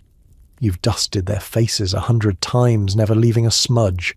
But this picture, the broom, the cat, the tiny initials at the bottom corner, is yours. You tuck it behind the baseboard in your cupboard room upstairs, a secret decoration in a space where you're not allowed to decorate. Alongside it, the blue ribbon from the petticoat, a pressed flower you found behind the curtain last spring. These are your treasures. Downstairs, a bell rings again. You move quickly, as always, but tonight something in your step is different. Not lighter. Lightness isn't something you're afforded, but steadier. Like your feet remember something your mind hasn't had time to process. The bell is for the drawing room. A guest requests more brandy. You prepare the tray carefully. Cut glass decanter, polished snifter, cloth folded neatly under the stopper. You check it twice, and then once. More. As you carry it down the hallway, voices float through the door. Someone is laughing, loudly. Too loudly. A joke at someone else's expense, no doubt. You knock softly, enter, and place the tray with practiced ease. No one looks at you. No one ever does. But as you turn to leave, the child's mother glances your way, and for a split second, there's something in her eyes. A flicker of recognition. Faint. Dismissed almost immediately. Still, it was there. And in this house, even a flicker can mean everything. You've been summoned to the study. Not the one with books and tobacco. The real study. The master's sanctum. A room so private that servants only enter by invitation or mistake, and the latter rarely ends well. You pause outside the heavy oak door. The hallway is dim, the lamps turned down low to suit the master's preference for concentration. Your hands are clean, your apron is fresh. You've checked your hair twice in the hallway mirror. Still, your fingers tremble slightly as you knock. Enter. His voice is calm. Always calm. That's what makes it dangerous. You push the door open slowly. The room is still. No music, no fire crackling, just the faint ticking of the clock on the mantel and the rustle of papers in his hands. He doesn't look up. You glance around as you wait. The desk is impossibly tidy. not a scrap out of place. On the left, a row of ledgers, bound in brown leather, each labelled with golden ink. On the right, a silver letter opener, angled just so. A half-burnt candle stands in a brass holder, its wax unmoving. You notice the smudge on the window pane. You made a note to clean it last week. It's still there. "Do you know why I've called you?" You shake your head. "No, sir." He sets the papers down, folds his hands. The account books are missing a delivery record. Monday's, the grocer's bill. It wasn't logged. Your mind races. That's the housekeeper's duty, or the under-butler's. But none of that matters. What matters is that you're standing here. You begin, but he raises one hand. "It's been corrected, but I want to make clear, when mistakes happen in one part of the house, they ripple through the rest. Silence, after all, only protects the guilty for so long." You nod. It's not a warning, it's a lesson. One that isn't meant to apply to you directly, but you'll wear it all the same. He gestures toward the sideboard. "Refill the ink." You cross the room in 3 quiet steps. The inkwell is nearly empty, the glass rim stained with dried black. You remove it, clean it with the cloth in your apron, pour the ink steadily from the bottle beside the ledger. You don't spill a drop. Behind you, he says, "My father sat at this desk every evening without fail. Never once did a servant enter this room without being called. He said a house should run like a watch, tick by tick, not clank by clank." You replace the inkwell. He doesn't thank you, but he doesn't dismiss you either.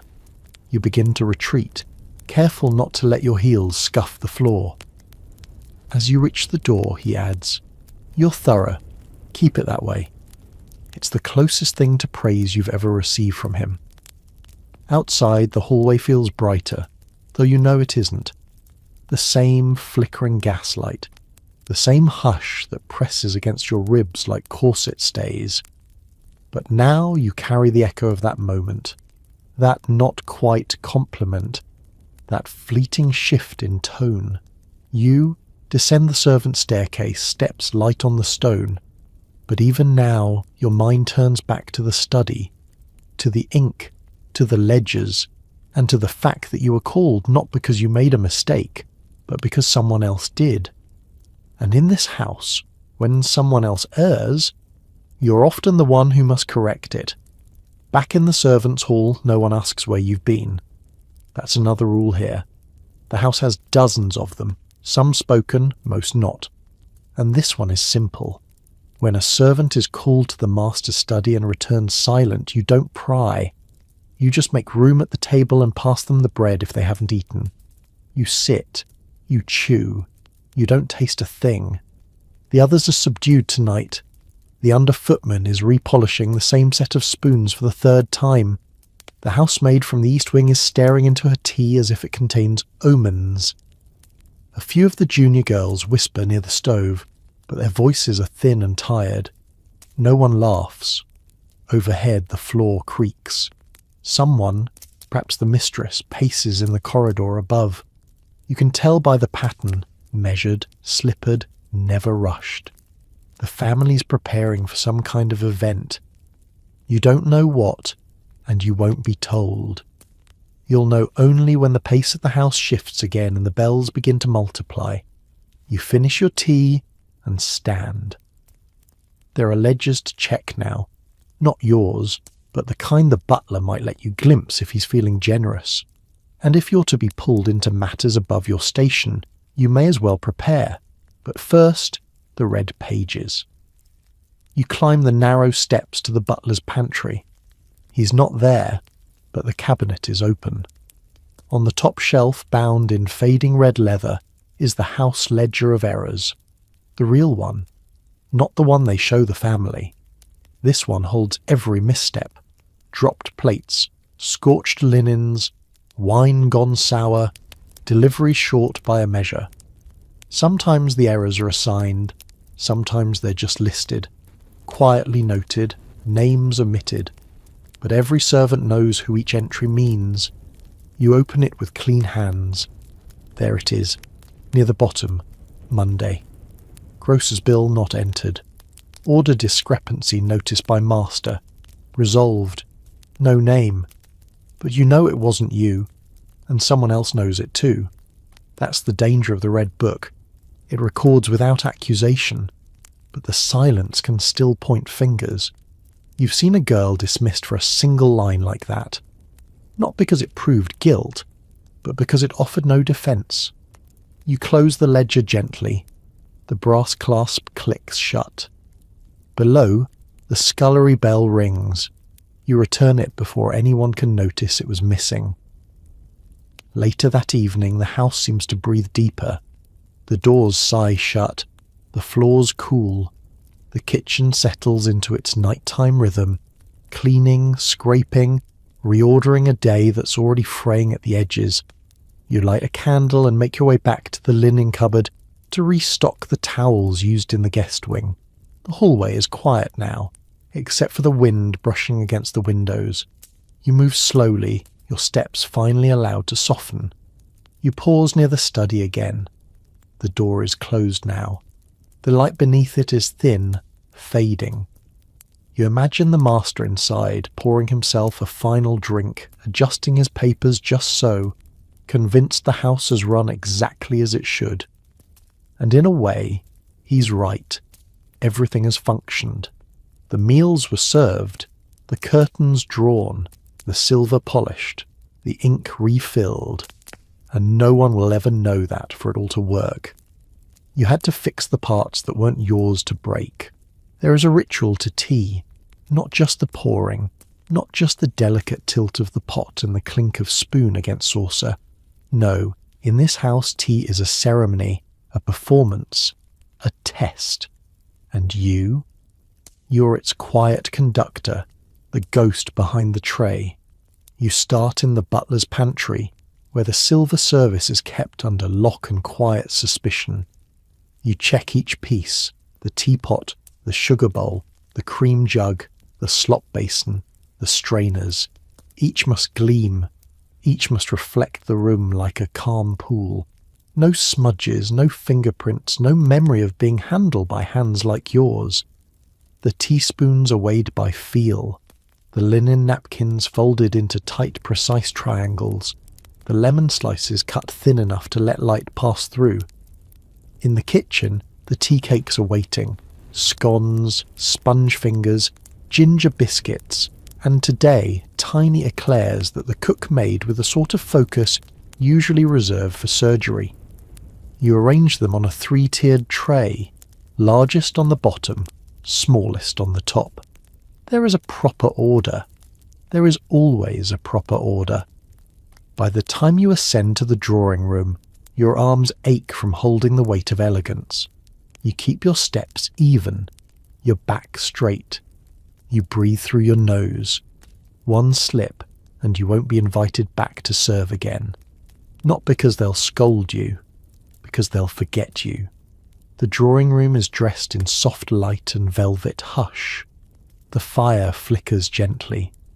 The mistress is already seated, a lace shawl draped over her shoulders, her hair pinned into an arrangement as fragile as sugarwork. Her guests sit in an arc, each in their preferred chair, each waiting for the moment they can turn their gloved hands into gentle demands. You place the tray on the side table. Wait. The butler enters next, with the dignity of a swan gliding across an unseen current. He lifts the teapot, examines the cups, gives you a glance, a silent nod that says, "Proceed." You begin the service. You pour with both precision and invisibility. One guest takes milk first, then tea. Another insists on no lemon, only honey. The third always forgets what she asked for and changes her mind halfway through the pour. You accommodate them all with a face like still water, and the whole time they talk. They talk of marriages and mishaps, of how Lady Ashbury fell into a pond and blamed the gardener, of how the vicar's wife insists on wearing velvet in August, of how someone's niece has taken up writing poems, And wouldn't it be lovely if she found something practical instead? You keep your face smooth. Occasionally their words slip toward you. Not to you, never to you, just near enough to singe. That one's quite tall for a maid, don't you think? Do you suppose they get lessons in how not to speak? Her skin's gone quite rough. I suppose it comes from the scouring. You do not react. You keep your hands steady as you pass the eclairs. You nod when asked for more milk. You vanish the crumbs from the tablecloth before they settle too long. You become part of the furniture, because in this room, during tea, you are allowed to exist, but never to be. The tea has gone lukewarm now, but no one notices, or perhaps they do, and simply choose not to care. The conversation drifts into its final stage, the comfortable lull where voices soften and spoons settle gently against porcelain.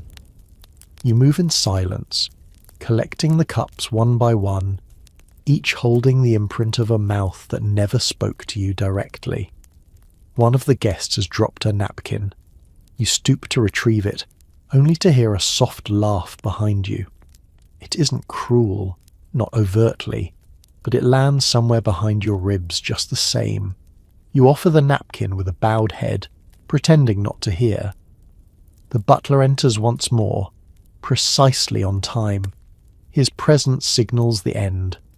The ladies rise slowly, like petals folding in the dusk, chatting softly as they glide toward the drawing-room door. The mistress lingers behind, running her gloved finger along the edge of the chair, as if it holds her thoughts. You wait for her nod before lifting the tray. Once the room is empty, the performance ends. But the clean-up begins. You carry the tray back down the service stairs, each step creaking faintly under your weight. In the butler's pantry, the silver must be polished again. The sugar tongs placed just so. The linen cloths inspected for stray tea leaves or faint rings. One stain left unattended can become a scandal in the eyes of this house. As you wipe the last teacup, you notice a faint chip along the rim. Barely visible, but you mark it anyway with a mental note. The butler will need to know. He keeps a list of replacements to request from the china supplier, along with a quiet tally of which servant was last seen carrying what. You feel your own name waiting on that list.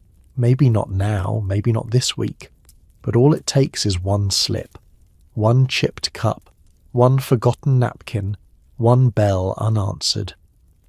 In the servants' hall, the talk of the tea service has already begun. Did you see how she kept changing her mind? Lemon and cream, then neither. She's the one who dropped her spoon last Christmas and blamed Ellen, remember? You let the voices wash over you. A comfort, oddly. Down here, at least, the stories are shared.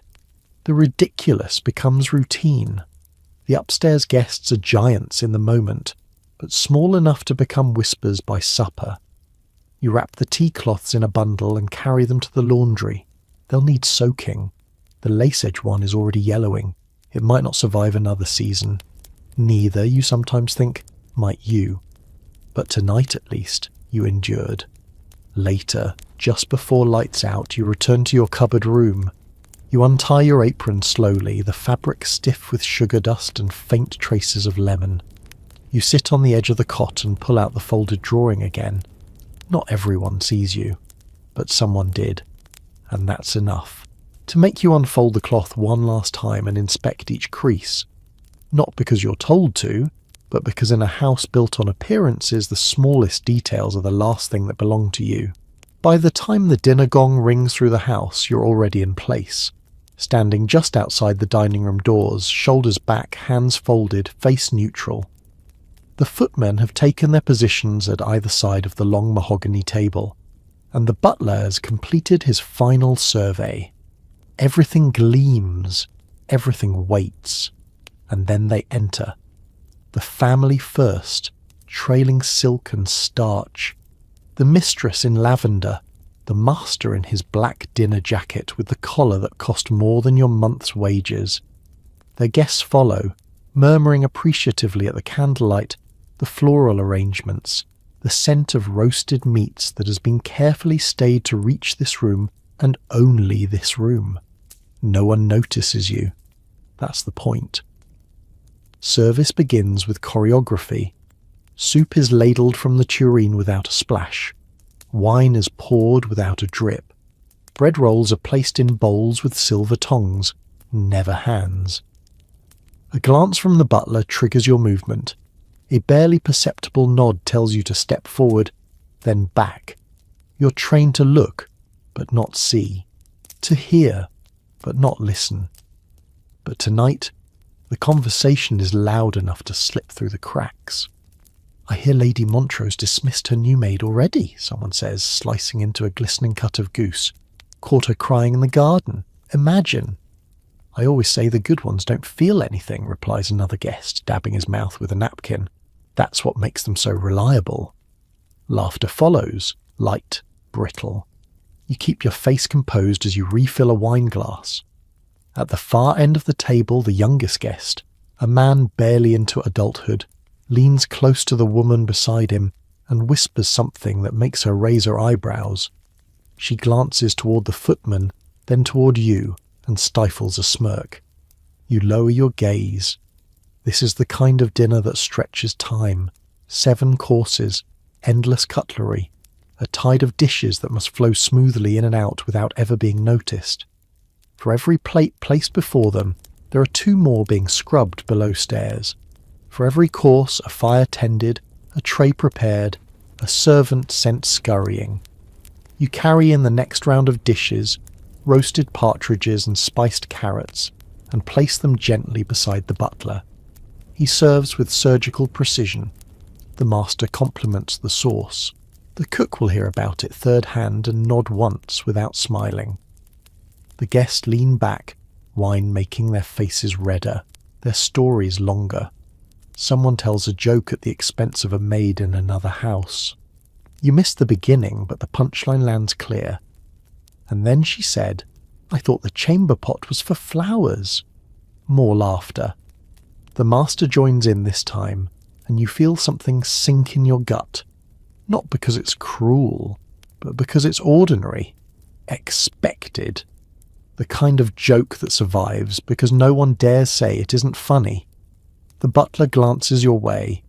You step forward to clear the soup plates. One of the guests passes you his with a flourish, then mutters, "Such nimble hands. You must be good at sewing too." You don't answer. You only nod. The guest winks. The mistress sees it. Her smile tightens. You feel your body becoming smaller. Just a shadow in starched cotton. But the tray in your hands doesn't tremble. Not yet. The scent of the roast still lingers as you retreat through the service door. Tray in hand, step silent, breath shallow. The weight isn't in the dishes. It's in the words, the glances, the invisible barbs tossed around the table, and caught only by those trained to hear them. You hand off the tray to the under-kitchen maid, who doesn't speak. She's red in the face from steam and nerves. A goose has burned slightly. It won't be noticed by the guests, but it will be remembered by the cook, and remembered even longer in the way she ladles stew tomorrow. You return to the dining room just in time for dessert. The butler lifts the cover with a flourish, revealing an orange pudding sculpted into a dome, studded with candied peel, glistening under the gaslight. The guests murmur their approval. One woman claps lightly as if it were a stage trick. She asks how it was made. The mistress replies vaguely, something about a clever girl in the kitchen, and leaves it at that. No one mentions the hours spent beating eggs, the blistered fingers from sugar syrup, or the time the scullery maid fainted from standing too long at the stove. You refill the water glasses. The youngest daughter, quiet all evening, watches you as you work, not with contempt, not quite curiosity either, just a kind of thoughtful stillness.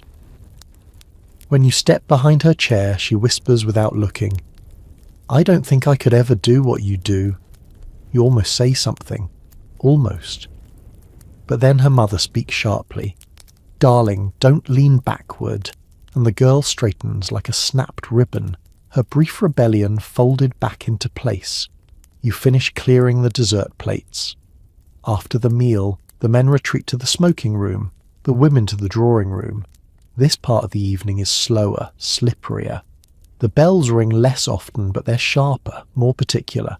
A missing ashtray, a glass of port not chilled enough, a curtain left 1 inch too far open. Downstairs, you eat dinner with the other servants in a brief, tired silence. It's bread and fish cakes tonight. One is burned. No one complains. You chew slowly, eyes half closed, listening to the scrape of forks and the creak of worn chairs. Then, one last bell. Late. Unexpected. You glance at the wall. It's from the drawing room. You rise, heart low, and go. Inside, the mistress sits alone. Her guests have gone to bed, and she's taken off her earrings. One lies on the side table, gleaming like a tiny dagger. She doesn't look up when you enter. "I've spilled my tea," she says. She hasn't. The cup is full. You understand. You collect the cup, wipe the saucer, fold the cloth. All without comment. This is the unspoken ritual of evening. These small acts that mean nothing and everything. The mistress finally speaks again. "That young man at dinner, the one with the moustache, he was being inappropriate, you noticed?" You hesitate, then nod barely. Her gaze meets yours. You handled it well, quietly. You don't reply. She looks away. Men never think the help has eyes. You leave the room a moment later, steps slow, hands empty, but carrying far more than before. Back in the hallway, the candlelight flickers against the framed paintings. Great-grandmothers in stiff collars, generals in red coats, all of them staring ahead, immortal and unblinking, and you beneath them carrying the shame, the stories, and the weight of a house that runs not on elegance, but on silence. The house is quieter now, but never quiet. It's just past 11. The guests have gone to bed, their laughter replaced by muffled coughs, rustling curtains, the distant thump of boots kicked off in dressing rooms. The gas lights are dimmed. The hallways breathe in low, steady sighs. You're still moving. The bell rings once more. It's the mistress's bell this time. Late enough to be personal, early enough to be inconvenient. You're sent up at once, clutching a folded shawl and a face of practiced calm. When you enter her room, she doesn't speak right away. She's seated in front of the mirror, hair brushed out and loose, a ghost of her daytime self. The candle flickers behind her. Her reflection watches you as you approach.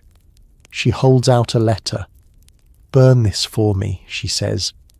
You take it without reading. That's another rule. You never read.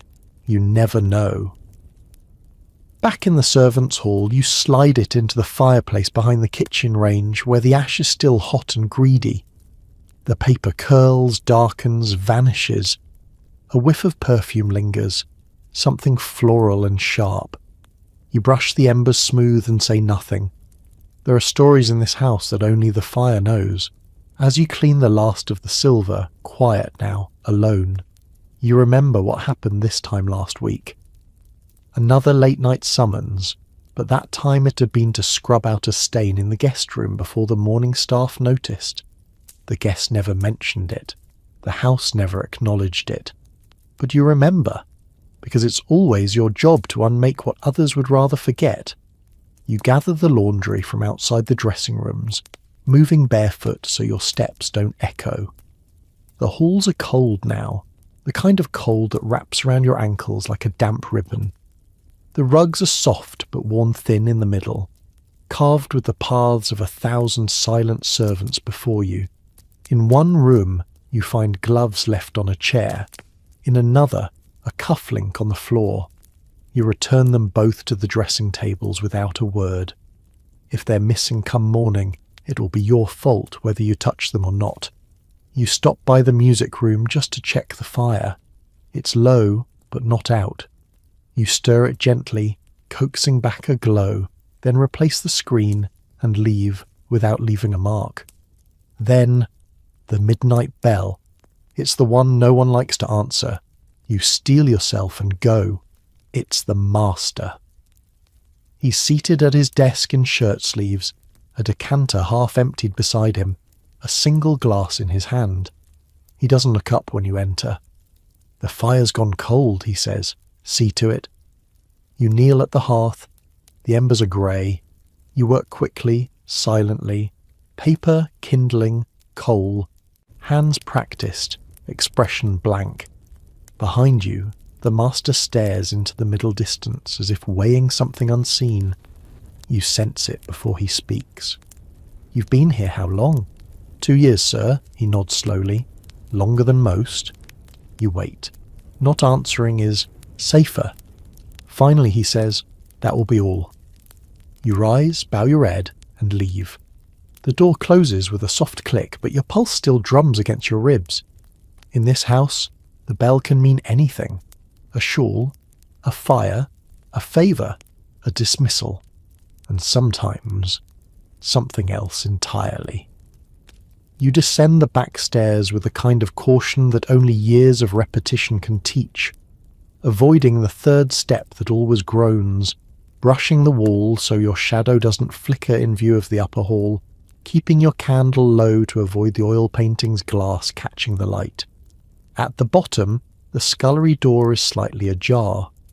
Inside, the under-housemaid is asleep at the table, her head resting on her folded arms, apron still tied, shoes kicked halfway off.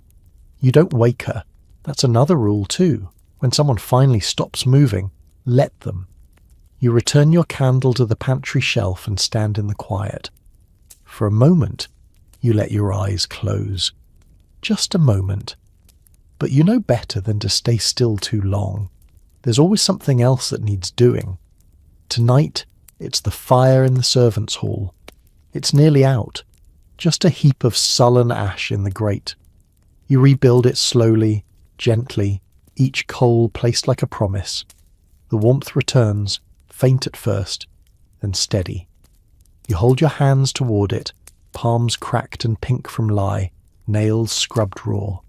You could sleep now. You should. But your body is still wound tight from the call to the master's study. You're not naive. You know that tone. You know how it begins, with a cold fire, a quiet question, a glass half full, and you know how it ends. You think of the parlour-maid last spring, called up after supper. She returned pale and quiet. Nothing was said. But 2 weeks later she was gone. No reference, no warning, just gone. You never asked why. No one did. Because in this house, safety isn't earned, it's borrowed. And the interest is steep. You pull out your sewing kit and mend the hem of your apron. Not because it's urgent, but because it gives your hand something to do, something quiet, something useful. Stitch by stitch, the world becomes smaller, manageable, a line of thread where everything holds. A creak from upstairs breaks the silence. A floorboard maybe, or a door. You hold your breath. Then nothing. You return to sewing. The hall clock chimes 1. Around you, the house shifts into deeper sleep. The mice begin their nightly scurry behind the walls. The kettle cools, the wood settles. The day folds itself up. You tuck the sewing away and rise slowly, knees aching. You collect your apron, your cap, your tray. You cross the hallway to your cupboard room and close the door softly behind you. Inside, the air is stale and familiar. Your small bed, your coat hook, your box of treasures beneath the cot, the child's drawing, the blue ribbon, the pressed flower. You don't light the candle. You know the room by feel. You lie down, fully dressed, just for a minute. And in the darkness, you wonder if anyone upstairs is still awake. If the mistress dreams of Paris. If the child dreams of kittens. If the master, glass in hand, stares into the fire with thoughts he'd never dare speak. You don't know. You only know that if the bell rings again, you'll answer. The house is still cloaked in sleep when the bell rings again. Not one of the dainty upper bells from the drawing room or parlour. This one comes from the service corridor, The sharp, single-note pull of the scullery bell. Urgent, disruptive, unplanned. You're already on your feet before your mind fully wakes. No one else has stirred yet, or if they have, they're pretending not to hear. You splash cold water on your face from the basin, throw on your apron, and slip out the door. In the kitchen, the air is sour with the aftermath of last night's feast. Bone scraps, congealed fat, a pot left half full of gravy that's now grown a pale skin. The scullery maid stands near the hearth, pale and panicked, holding a cracked plate in both trembling hands. "It slipped," she whispers. "I didn't mean—" You take it gently from her. A hairline fracture splits the porcelain clean through. It hasn't shattered, yet, but the crack will spread the moment it's washed. And this plate is part of the best china set. The one with the gold rim that only comes out when the master has very important guests. You don't scold her.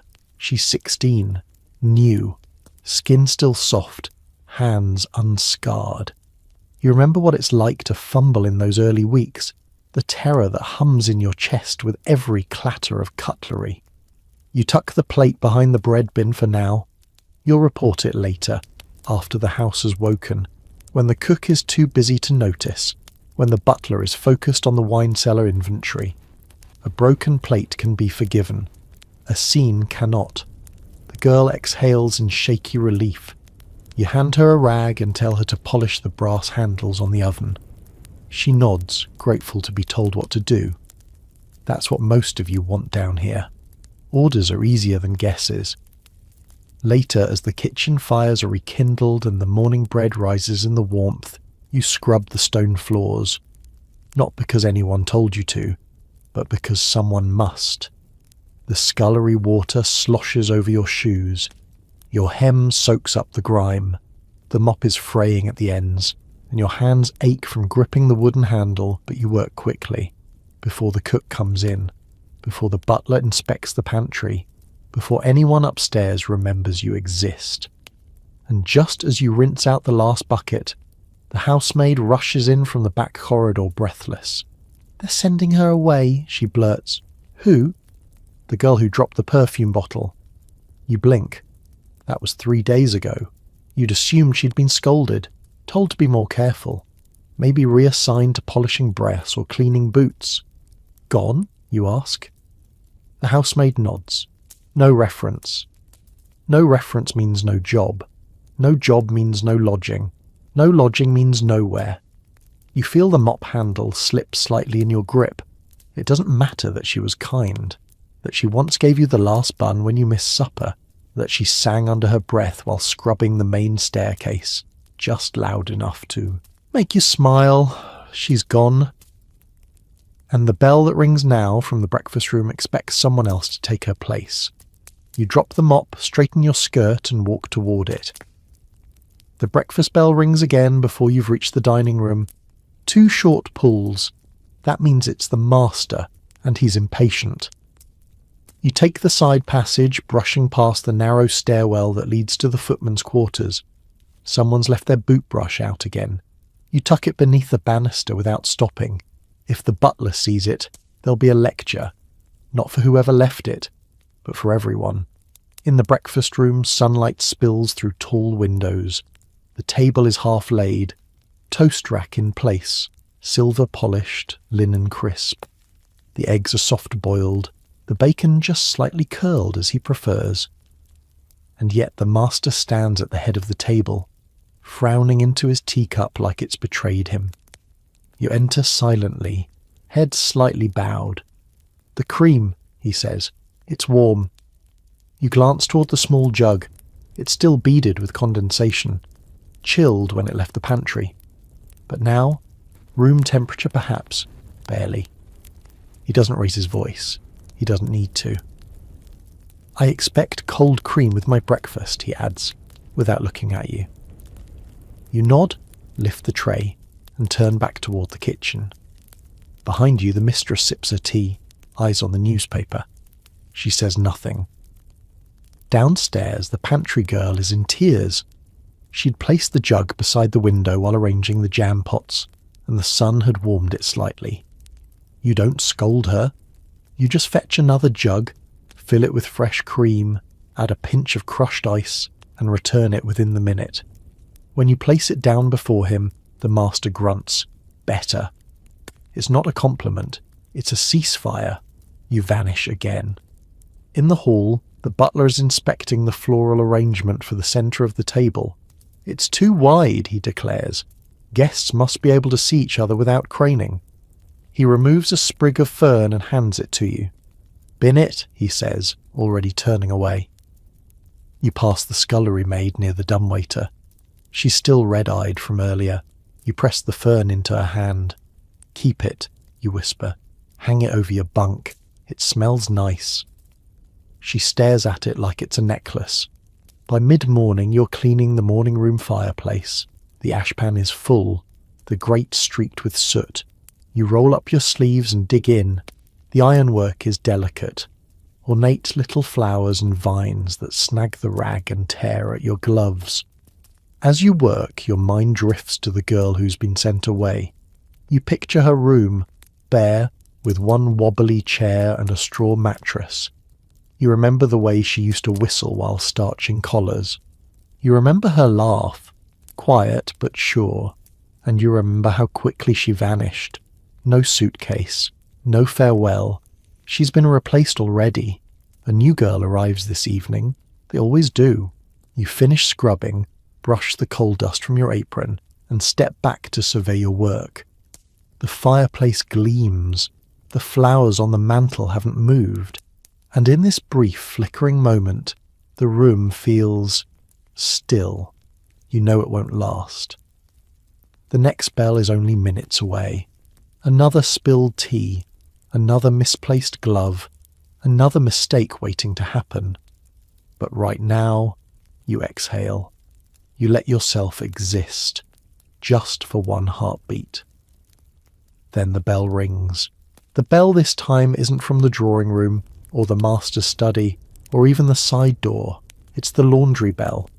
Your feet protest as you descend the worn steps toward the damp heart of the house, the laundry cellar. The air grows heavy the farther down you go, thick with steam and the sour tang of soap and sweat. You push open the door and the heat hits you full in the chest.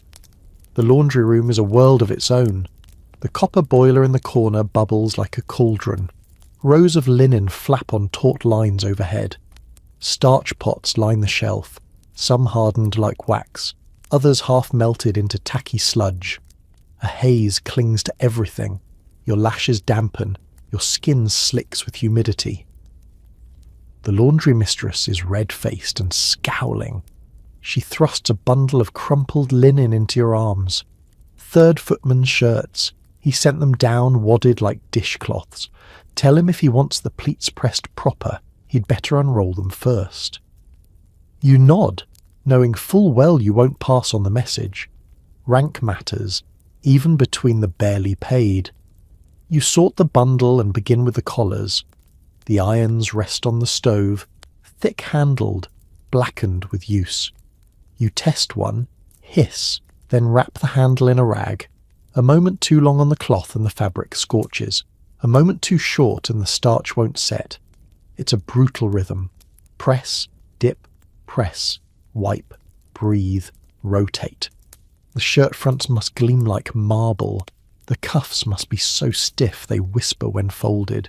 The collars must stand up on their own, proud as soldiers, and heaven help you if one buckle is off-centre. You glance across the room where the younger girl scrub sheets at the stone sinks, arms plunged elbow-deep in soapy water. They lean in with their whole weight, knuckles white. One girl bites her lower lip to keep from groaning. Her fingertips are raw. You once overheard the cook joke that if a girl survives her first winter in the laundry, she'll outlast the house itself. At the time, you laughed. Now you're not so sure. Between shirts, you take a moment to stretch your fingers. Your knuckles crack. A vein throbs behind your left eye. You're not sick, just overtired. Always overtired. You soak a cloth in cold water and dab your temples. It smells faintly of lavender, a leftover from the last rinse, a tiny mercy, like the biscuit you pocketed yesterday, like the tulip pressed in your prayer book. The laundry mistress claps her hands. Time for the tablecloths, big ones. You sigh inwardly. Those beasts take 3 sets of arms to manage, and a patience carved from stone. You get to work. The tablecloths are folded like shrouds, heavy and limp with damp. You and 2 other maids stretch one across the massive pressing table, smoothing every wrinkle like you're pacifying a beast. The floral damask catches the low light, gleaming faintly, its pattern etched into the weave like ghost ivy. Corners first, someone mutters, and you all fall into rhythm. It's a strange, silent ballet. Fold, lift, lower, press. The iron hisses with each contact, leaving crisp edges in its wake. No one speaks unless something tears or burns. This cloth is for the master's formal supper on Thursday. Important guests, someone from the Bank of England or the Colonial Office. So the silver must sparkle, and the cloth must fall perfectly over the mahogany like snow on slate. Any scorch mark, any uneven hem, and someone will be blamed. Not the butler, not the footman, you. You reach for the starch pot. It's low. Again. You scrape along the bottom with a wooden paddle, gathering the last of it. It smells faintly of rice and sweat.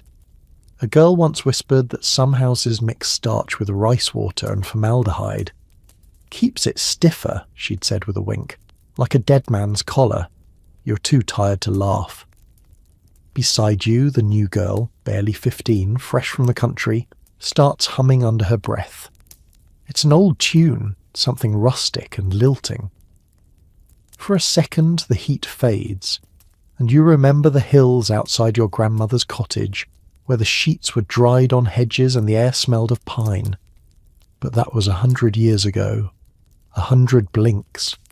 Someone snaps, no singing, and the sound dies. After the last tablecloth is folded and stacked, the laundry mistress nods and vanishes into her office.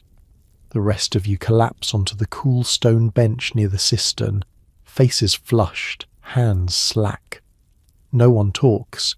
Even blinking feels like work. You glance at your fingernails, pink at the edges, pale beneath. The ridges are deeper than last week. Your mother once told you to watch your nails. They reveal the blood, the bones, the breath of a woman. You don't need a mirror to know what yours say now. You drink from a tin cup passed around. The water's tepid. It tastes faintly of copper. Then the hallway bell rings again. You look up. It's not yours, not the laundry's. But habit makes you move. And as you pass the line of fresh linens, you catch your reflection in the iron pot side. Warped, sweating, older than you remember. A breath, a pause. Then you're gone, heading back up the stone stairs, back into the house that never stops needing you. You barely reach the top of the stairs before the hallway's stillness reminds you. You've missed the bell's purpose, and that's dangerous. You strain your ears. Footsteps above. A voice, faint, then silence again. You're not expected, not summoned, yet you move as if called. This is what the house teaches you. Never wait to be asked. Anticipate. Glide in before the need forms fully in their minds.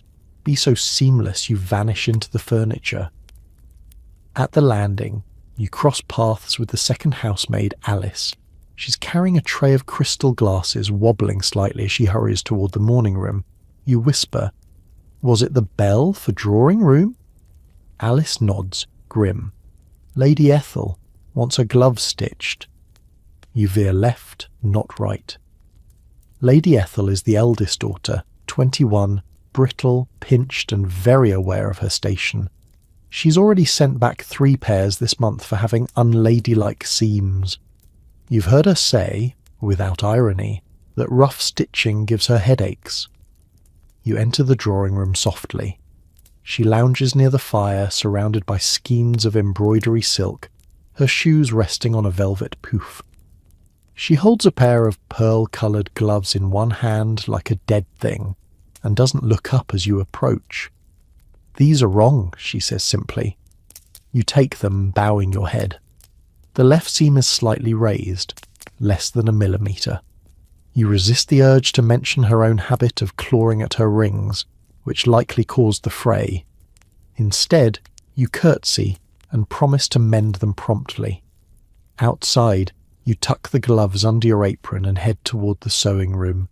It's a small attic-like space beside the linen closet, where the light slants in at a strange angle and dust motes dance in silence. You sit by the window with your needle and thread, fingers already sore, wrists aching from the laundry work earlier.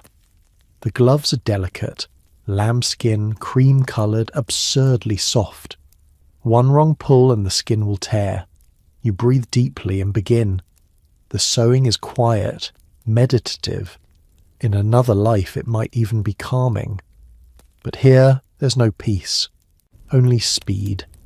You know the bell will ring again before the final knot is tied. As you work, you listen. A door creaks somewhere below.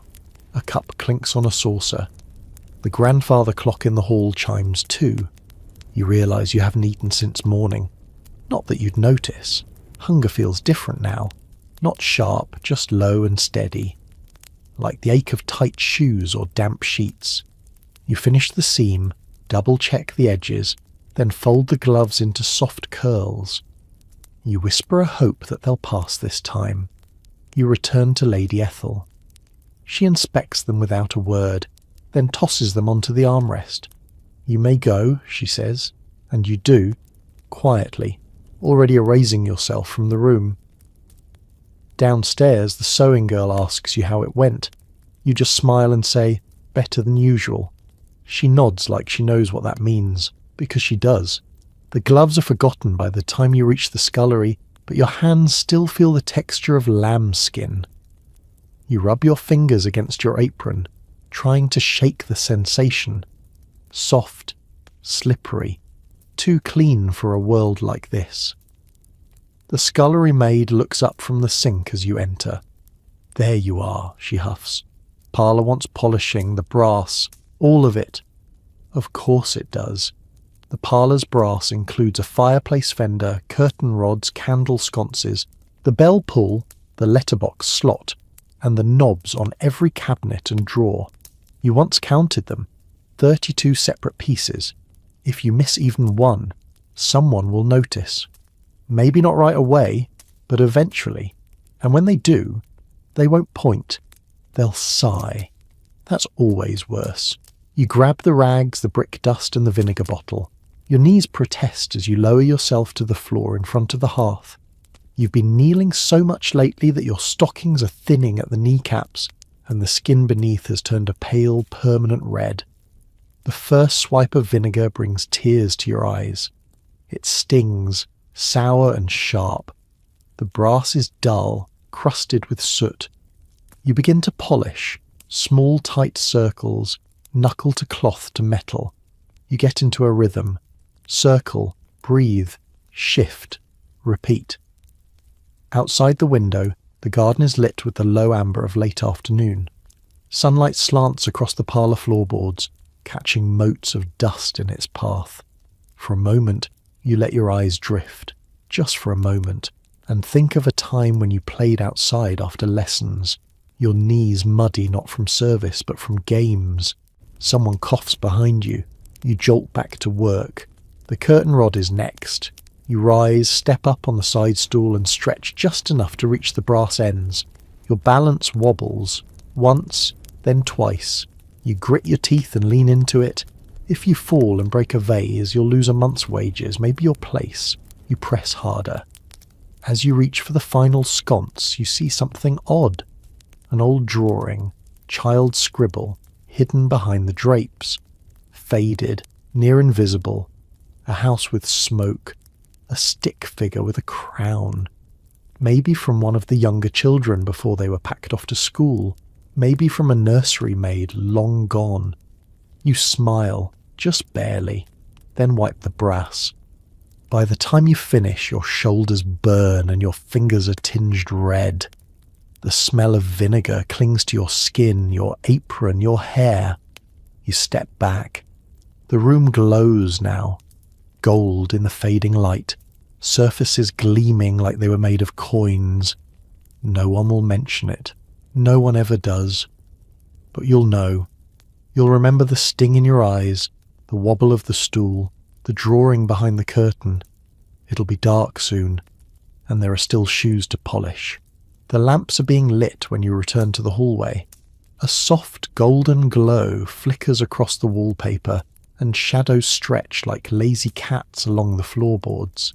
For a moment it feels almost peaceful, until your eyes fall on the boot rack. Polishing time. There are 12 pairs today. Master's patent leathers, the younger son's hunting boots, Lady Ethel's buttoned ankle boots, and a few guest pairs from earlier in the week, lined up like a jury waiting for judgment. You crouch before them, gathering your tools, the horsehair brush, the beeswax tin, a square of flannel, and that little bit of spit for shine. Yes, spit. There's no scandal in it anymore. Everyone does it. You once heard a footman say a dash of champagne gives the same gleam. You'll have to take his word for it. You begin with the hunting boots. They're scuffed badly around the toes, caked in dried mud from some weekend stroll across wet fields. You chip off the worst with a blunt knife before applying wax in small practice circles. You've done this so many times your fingers move on instinct, like embroidery in reverse. The smell is rich, leather and beeswax, earthy and old. You always find it comforting in a strange way, like something solid that doesn't change, unlike moods, menus, or Monday rosters. Midway through the second pair, your thoughts drift. You think of Mr. Foster, the valet who used to do these. He taught you the triple glide polish method. He's gone now, dismissed after the scandal with the chambermaid, or so the whispers go. No one says his name aloud anymore, but his shoes still sit in the cupboard, unclaimed. You move on to Lady Ethel's boots. You hate these. Lace up, 20 eyelets per side, all needing a damp cloth and delicate touch. The leather is calfskin, so thin it squeals under pressure. Once you snapped a lace and had to rethread it with a spare from a boot 2 sizes too big. She never noticed. You pause and stretch your back. It cracks like dry twigs. You're still only halfway through. As you reach for the flannel, the hallway clock chimes 7. Upstairs, laughter. The family is dressing for dinner. You're dressing shoes.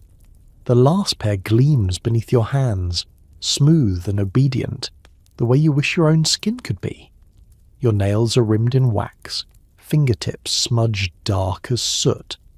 But the shoes, oh, they shine like black mirrors. You can see the hallway lamp reflected in the curve of the toe. A perfect illusion of elegance, achieved on the back of cracked knuckles and silent knees. You line the pairs back into position, left, right, toes facing out like soldiers ready for inspection. Then you reach into your apron pocket and pull out the soft cloth you've saved. Your own little scrap of luxury. Not for boots, but for your hands. You rub at the wax stains, not to remove them, but to remind your skin that it's still yours. Down the corridor, the dining room bell rings. It's the start of the evening meal, 5 courses, 3 wines, and twice as many interruptions. The footmen take the lead here, gliding plates and pouring claret, but you're not exempt. Any delay in clearing dishes or fetching fresh napkins, and eyes will turn, not to them, but to you. You head toward the butler's pantry, where the staging begins. Steam from the kitchen fogs the tiny windows. Silver domes glint under candlelight, waiting to be paraded across the parquet floor. Tonight's menu includes lamb with mint sauce. You know because you sliced the lemons for the garnish at noon, and your hands still carry the sting. As you pass the kitchen, you catch Cook muttering about the blancmange. "Set too soft," she says, tapping it with a spoon. "Won't hold for the plate." You say nothing. This is not your war. You have your own. In the pantry, you refill the salt cellars, tiny cut glass things that hold just enough for one insult if spilled. You stack fresh napkins, fold them with care, triangles sharp as collars. And you check the dessert forks, again, because Mrs. Greaves once spent an hour lecturing you after the Earl received 2 matched forks instead of mismatched silver. It ruined the symmetry, she'd said, dead serious. When the first course is cleared, you slip in to collect the plates. The dining room is warm, humming with low conversation and the occasional clink of crystal. You move silently behind chairs, collecting with practiced grace. One plate still has half its soup untouched. Another shows signs of a guest scraping too much butter. You file these things away. They matter. Back in the scullery, the dishes come fast, clatter, rinse, stack, repeat. You dry your hands once, then give up. The towel's too damp, the work too relentless. By the time the final spoon is polished and put away, the house is quieter. The dining room empties. The guests retire to the drawing room. The footmen are resetting for brandy. And you, well, you are invisible again, exactly where you're supposed to be. You check your apron pocket one last time. The wax cloth is still there. Small comforts. Outside, the wind taps softly against the pane. You have 1 hour before bed. Time enough to mend your stocking. It's late now. Not just clock late, but bone late. The kind of tired that presses into your marrow and whispers, "Stay still." But stillness is a luxury you don't own. Your last task of the day waits in the attic. You climb the back stair quietly, worn soles on wood, carrying a tin box under your arm and a candle stub in your hand. This staircase isn't for family, nor for guests. It creaks without apology, curls tight as a shell, and smells faintly of damp wool and plaster. The linen room waits at the top. It's not much of a room, just beams, low walls, and stacks of cloth bundled into shapes that resemble furniture. You lower the candle into its bracket and settle beside the big wooden mangle. That's where the evening's final labour begins. Linen, folded, counted, mended. You open the tin box and pull out the household ledger. Each item, tablecloth, towel, bedsheet, is noted in spidery ink. If one is missing, you'll spend hours retracing steps, even if the truth is simply that the butler's napkin slipped behind the wine rack again. You run your finger down the entries, cross-checking each folded square, whispering the numbers like a spell to keep your sanity. 6 towel linens, 14 napkins, 3 antimacassars. The term still makes you smile. Antimacassar, a lace doily designed to protect chairs from men's hair oil. That's the world you live in. Protection for the chairs, never the maids. As you fold a lace-edged tablecloth, your fingers catch on a tear near the seam. You hold it up to the candlelight, examining the split. It's not wide, but it'll grow if ignored. You thread a needle and begin to mend, stitch by careful stitch, the way your mother taught you before you left home, though the cloth back then was your own, not someone else's. Downstairs the house exhales. Doors click shut. A coal scuttle scrapes faintly. Somewhere someone coughs and turns in their bed. The great engine of the house is powering down minute by minute. You sew on. A lace napkin next, stained faintly with wine. You rub at it with vinegar, then fold it gently, hiding the faint trace in a neat little triangle. You hope no one notices. They usually do.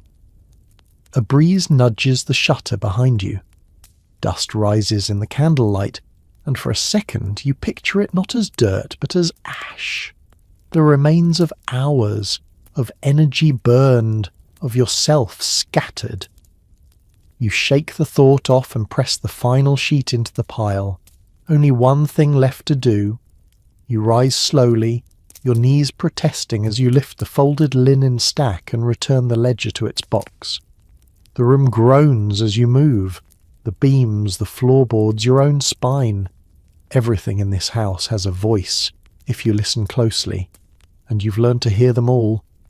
The candle flickers as you descend the attic stairs, casting your shadow long and crooked along the wall. You pass the servant bedrooms, each marked by plain doors and silence. A pair of boots sits outside one, damp from the morning's frost. You'll have to remind Elsie not to leave them like that, or mould will creep in through the stitching. Back in your own narrow room, you shut the door with a click. No lock, of course. Privacy is more theory than practice here. Your bed is small, iron frame, thin mattress, but it's yours. The blankets hold the shape of your body like memory foam made of fatigue. You set the linen on the chest at the foot, blow out the candle, and sit in the dark for a moment. You peel off your apron, your cap, your shoes. Each layer released feels like uncorking something long held. You run your hands over your arms, then your legs, checking for bruises from lifting trays or scalds from the tea urn. None tonight. A small win. You lie back and close your eyes. But sleep doesn't come yet. Your mind won't let it. Instead, it replays the day in reverse. Boots, blancmange, button hooks, bell pulls. It loops through each task, looking for flaws. Did you forget the silver salt spoon? Did you underfill the coal scuttle? Did someone notice the wine stain? You open your eyes. A sliver of moonlight stretches across the ceiling like lace. You trace it with your gaze until your heart slows. Tomorrow, the same again, and the next day, and the one after that. But for now, right now, your body is still, and in this brief, borrowed silence, you are nobody's servant. You're only yourself. And now, as your mind drifts gently from the polished shoes and clinking teacups of that long-ago house, you begin to feel the weight lift. The stairs grow quieter. The corridors dim. The bustle of trays and ticking clocks fades into soft hums and distant echoes. Let your breath settle, slow and even. You've walked the floors, folded the linens and lit the lamps. You've whispered your way through shadows and candlelight, through boot rooms and sculleries, and now you're here, wrapped in warmth and calm.